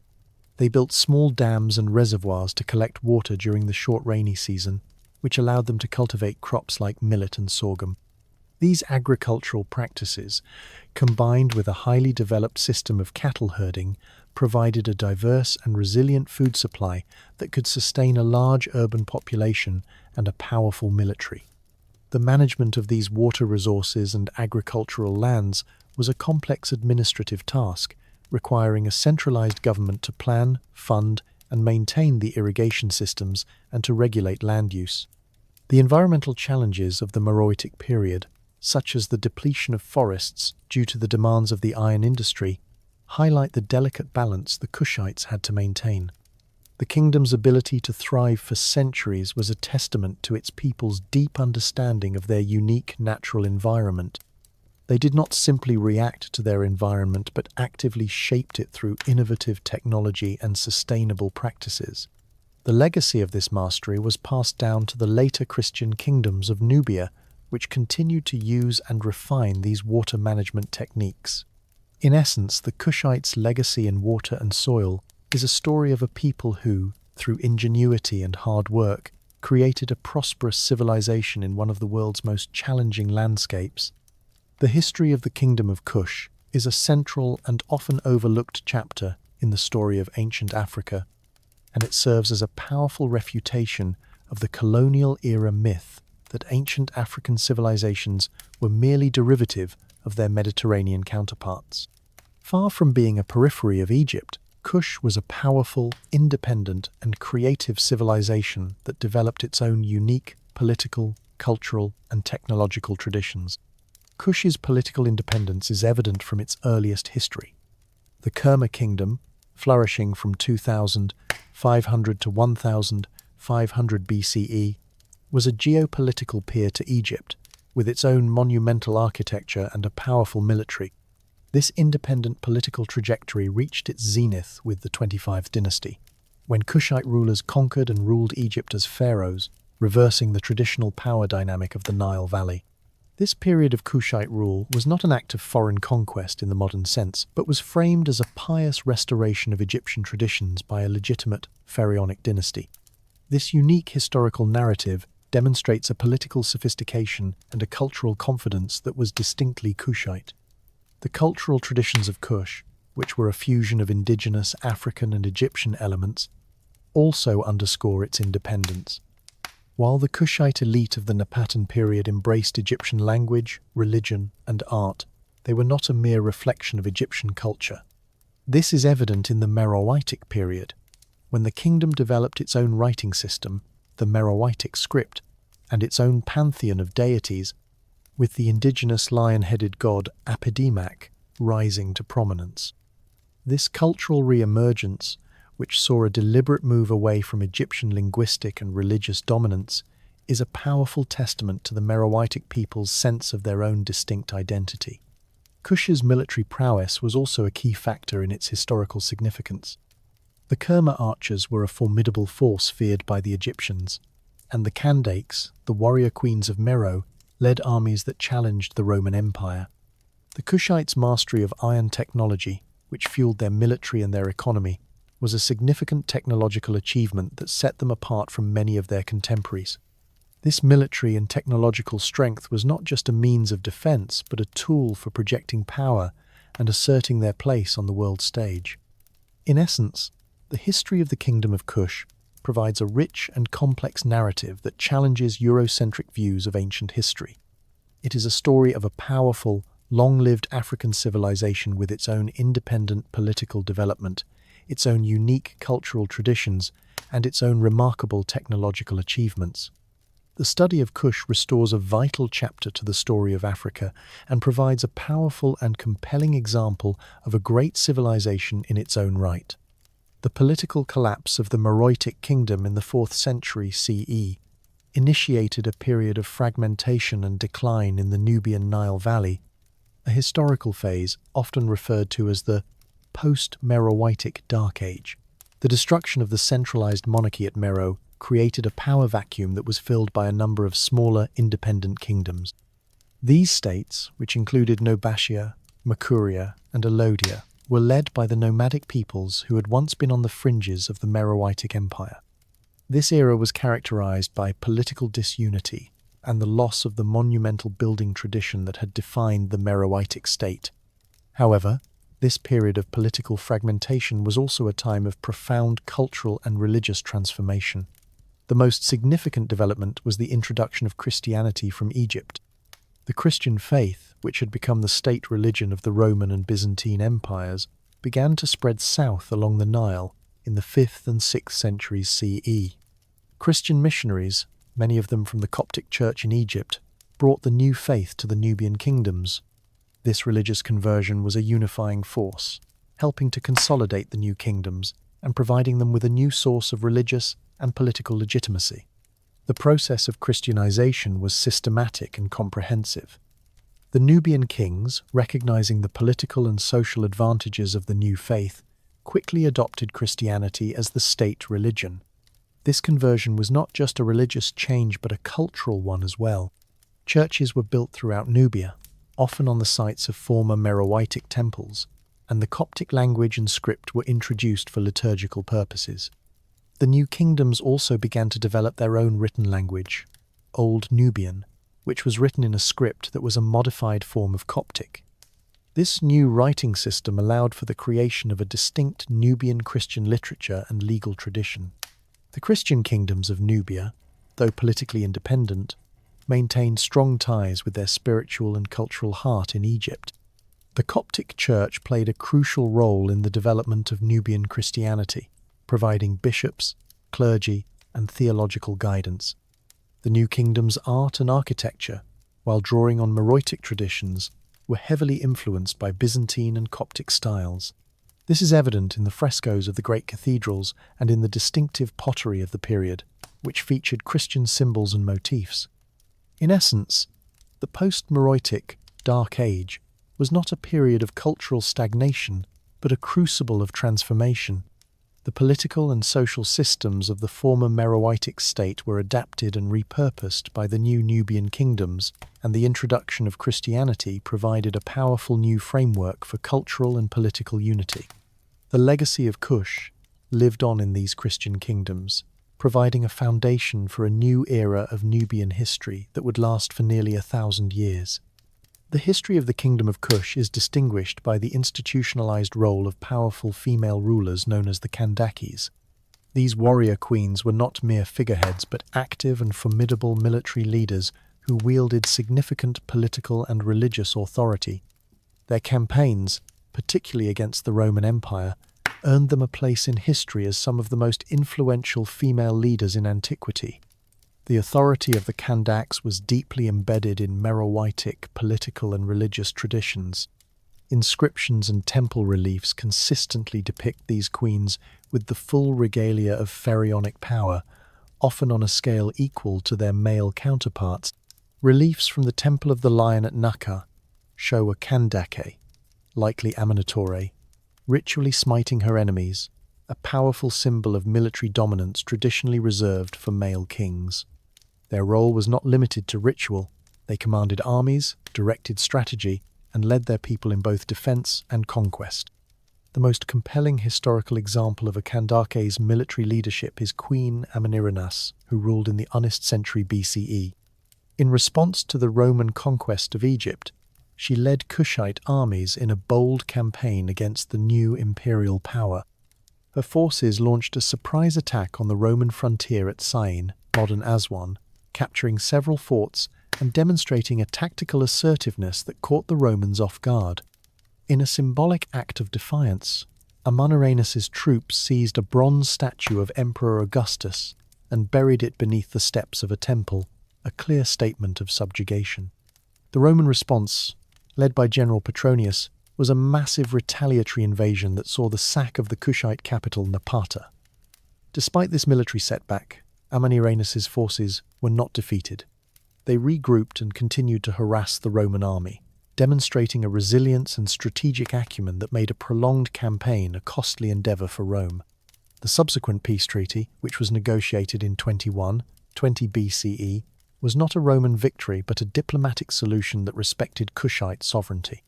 The terms of the treaty left the kingdom's territory intact and even granted it a 3-year exemption from tribute, a remarkable outcome for a kingdom that had dared to challenge Rome. The legacy of the Kandakis is that of military innovators and strategic thinkers. Their armies, which included highly skilled archers, were a constant and significant military presence in the Nile Valley. Their role as military leaders and their ability to command respect and fear from powerful empires like Rome demonstrates a unique form of female leadership that was central to the Meroitic civilization. The Kandaks, as depicted in their monumental tombs and temple reliefs, were not just powerful queens but warrior rulers who actively shaped the political and military history of their time.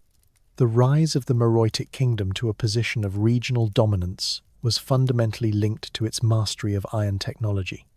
While other civilizations of the ancient world were still using bronze, Meroe developed a powerful iron industry that became the cornerstone of its economic and military might.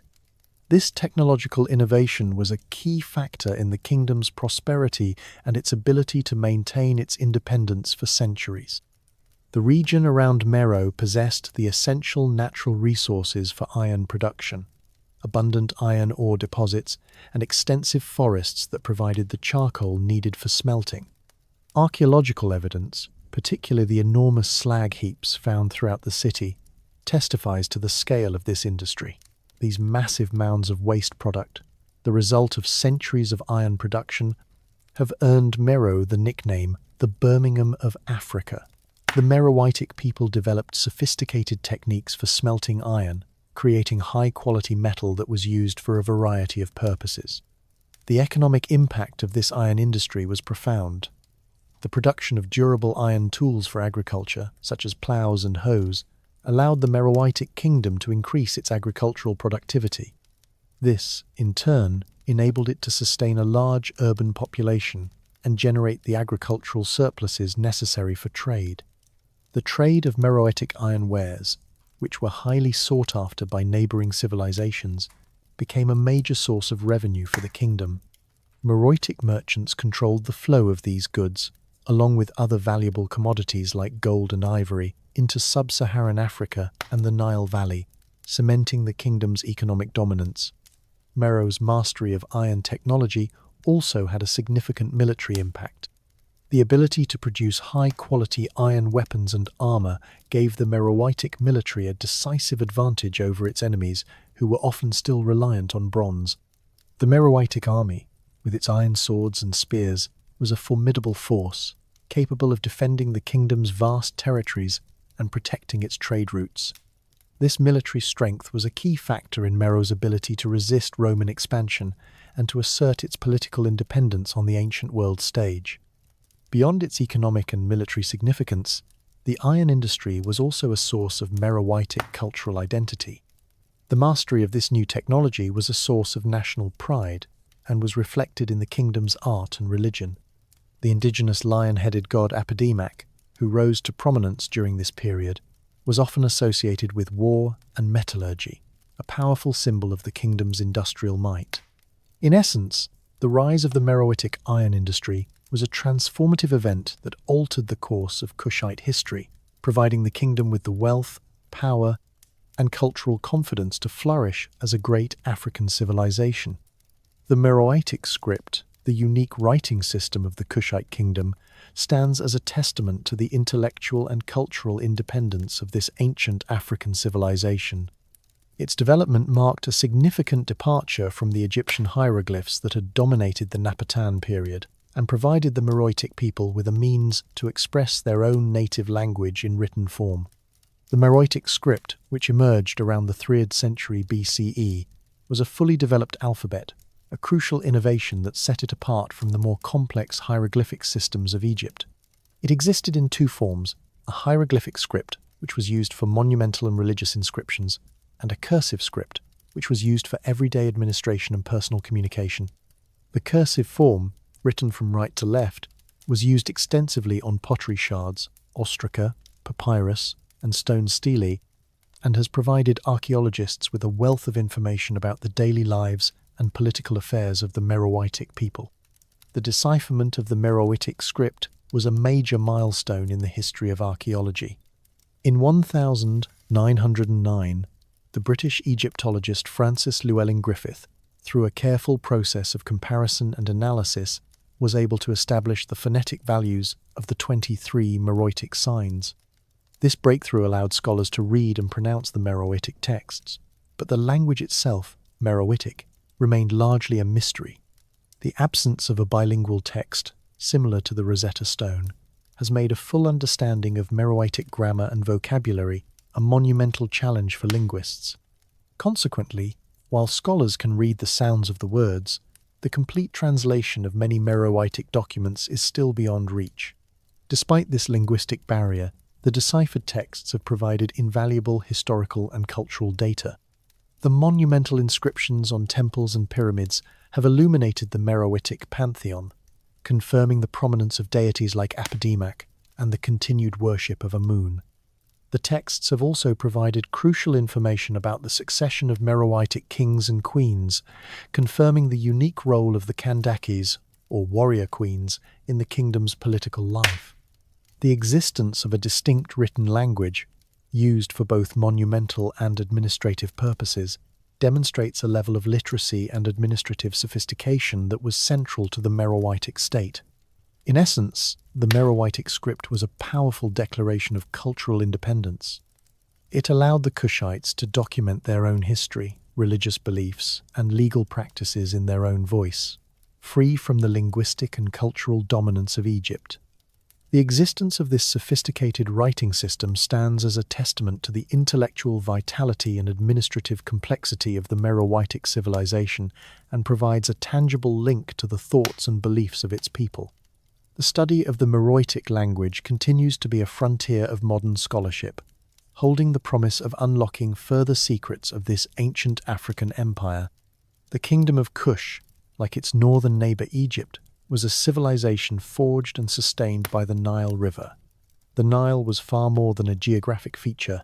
It was the central artery of the Kushite state, defining its economy, religion, and worldview for millennia. The enduring power of the Nile was the most critical factor in the kingdom's longevity and prosperity. Economically, the Nile was the lifeblood of Kushite civilization. Its annual floods deposited fertile silt along its banks, providing the agricultural foundation for the kingdom's existence.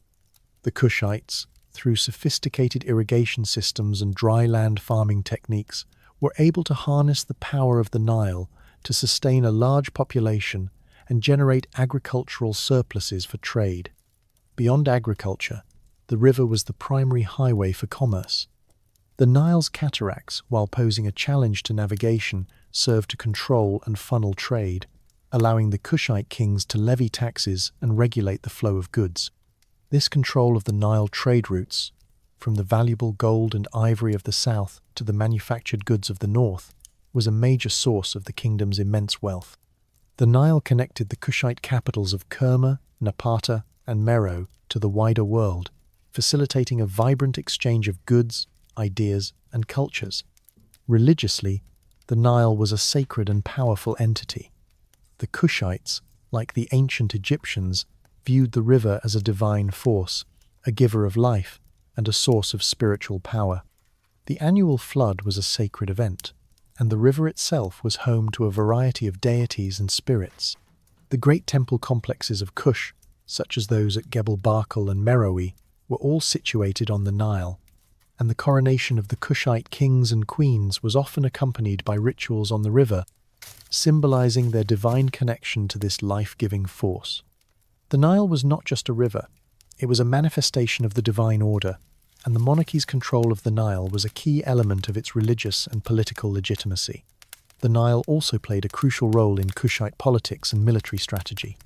The river's cataracts provided a natural defensive barrier against invasions from the north, and the kingdom's ability to control these choke points was a key factor in its ability to maintain its independence from Egypt and later Rome. The Nile was also used for military expeditions, and the Kushite army, with its well-organized navy, was a formidable force on the river. In essence, the history of Kush is a history of a people's relationship with a great river. The Nile provided the means of survival, the roots of trade, the foundation of religion, and the strategic basis for a powerful state. The enduring power of the Nile ensured the survival and prosperity of the Kushite kingdoms for millennia, connecting their distant capitals to the wider world and leaving behind a legacy of a civilization that had mastered its environment to build a great and enduring empire. The historical legacy of the Kingdom of Kush is a testament to the power of modern historiography to correct long-held misconceptions. For centuries, the history of Kush was viewed through the lens of ancient sources, primarily Egyptian and Greco-Roman, which often presented the Kushites as either subjugated vassals or barbarian rivals. This perspective, amplified by later colonial-era scholarship, led to the widespread belief that Kushite civilization was merely a secondary or derivative culture, a pale imitation of ancient Egypt. However, modern archaeological and historical analysis has fundamentally challenged and overturned this view, revealing Kush to be a powerful and creative civilization in its own right. The reinterpretation of Kushite history began with the advent of scientific archaeology in the 19th and 20th centuries. Excavations at sites like Kerma, Napata, and Meroe unearthed a wealth of material evidence that demonstrated the indigenous origins and unique cultural identity of the Kushite state. The discovery of the great defufas at Kerma, with their monumental mud brick architecture and the rich grave goods in the royal tombs, provided concrete proof of a powerful, centralized kingdom that was a geopolitical peer to Egypt, not a mere periphery. The distinct Kerma pottery, military traditions, and burial practices all pointed to a civilization with its own unique trajectory. The decipherment of the Meroitic script was a pivotal moment in this historiographical shift. The existence of a unique Kushite writing system developed to express a native language was a powerful refutation of the idea that Kushite culture was simply a copy of Egypt's. Although the Meroitic language remains a subject of ongoing study, the existence of a sophisticated, indigenous writing system is a testament to the intellectual vitality and administrative complexity of the Meroitic state. Furthermore, a re-evaluation of ancient sources has provided a more nuanced picture of the relationship between Kush and its neighbors. Egyptian records, once read as a simple narrative of pharaonic dominance, are now understood as part of a complex dynamic of conflict, collaboration, and cultural exchange. The conquest of Egypt by the Kushite 25 dynasty is no longer seen as a foreign invasion, but as an act of pious restoration by a dynasty that considered itself the rightful heir to Egyptian tradition. In essence, the historiographical legacy of Kush is a story of a civilization rescued from obscurity. Modern scholarship, through meticulous archaeological work and a critical re-evaluation of ancient texts, has revealed a kingdom of remarkable depth, complexity, and importance. Kush was not a mere shadow of Egypt. It was a powerful and creative African civilization that left an indelible mark on the history of the Nile Valley. This new understanding has restored Kush to its rightful place as a central chapter in the story of Africa and the ancient world. The Kingdom of Kush was known throughout the ancient world as a land of immense wealth, a reputation built on its control of vast gold mines in the Nubian desert. This abundance of gold was not merely an economic asset, but was deeply intertwined with the kingdom's political power, religious beliefs, and its unique cultural identity.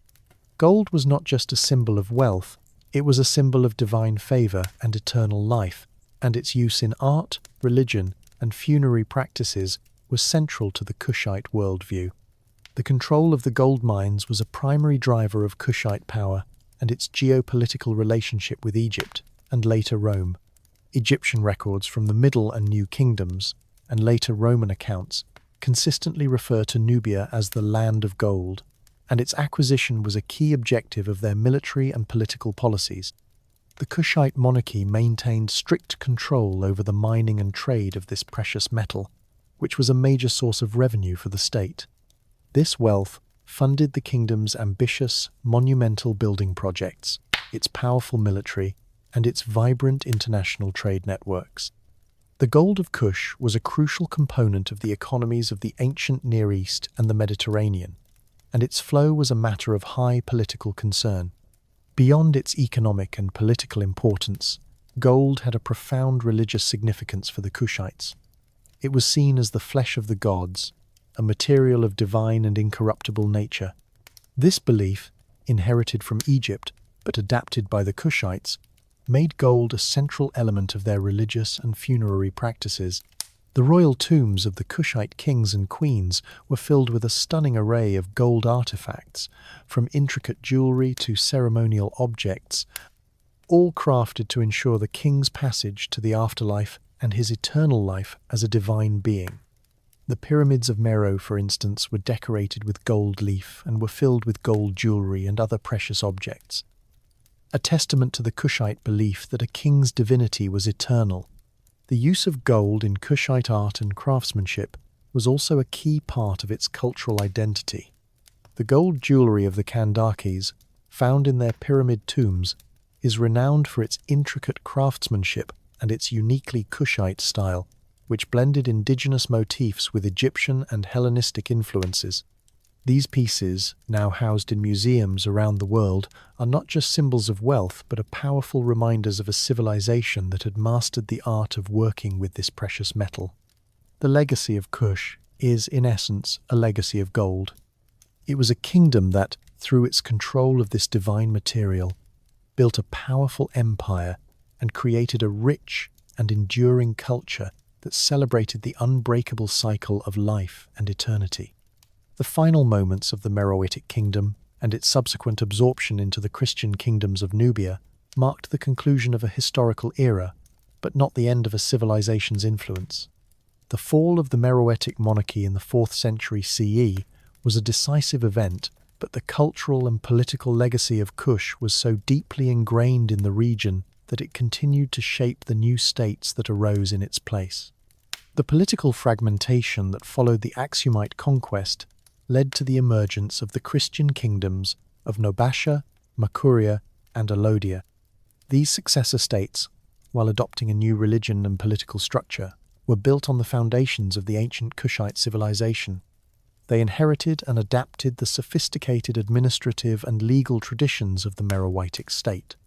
The new Nubian kings, like their Kushite predecessors, were absolute rulers whose authority was both political and religious. This continuity in governance demonstrates that the Meroitic political model was a powerful and effective system that was adapted and repurposed by the new rulers. The cultural and artistic traditions of Kush also persisted in the later kingdoms. The art of the early Christian kingdoms shows a clear stylistic continuity with their Meroitic predecessors, particularly in pottery and metalwork. The decorative motifs and craftsmanship of the post-Meroitic period often feature a blend of Meroitic and new Christian influences, a gradual transition rather than a complete break. The Meroitic language and script, though eventually replaced by Coptic and later Old Nubian, continued to be used for a period, a testament to the enduring power of Kushite cultural identity. The religious traditions of Kush also left a lasting mark. The Christianization of Nubia was a unifying and transformative force, but it was a new chapter written on an old foundation. The great temple complexes of Meroe and Gebel Barkal were often converted into churches, a symbolic act that asserted the new religion's dominance while preserving the sacred nature of the site. The religious practices of the new kingdoms, while Christian in form, likely retained certain indigenous elements, a common feature of cultural conversion. In essence, the end of the Meroitic kingdom was not an end but a transition. The collapse of the central monarchy at Meroe was a necessary condition for the emergence of new independent states.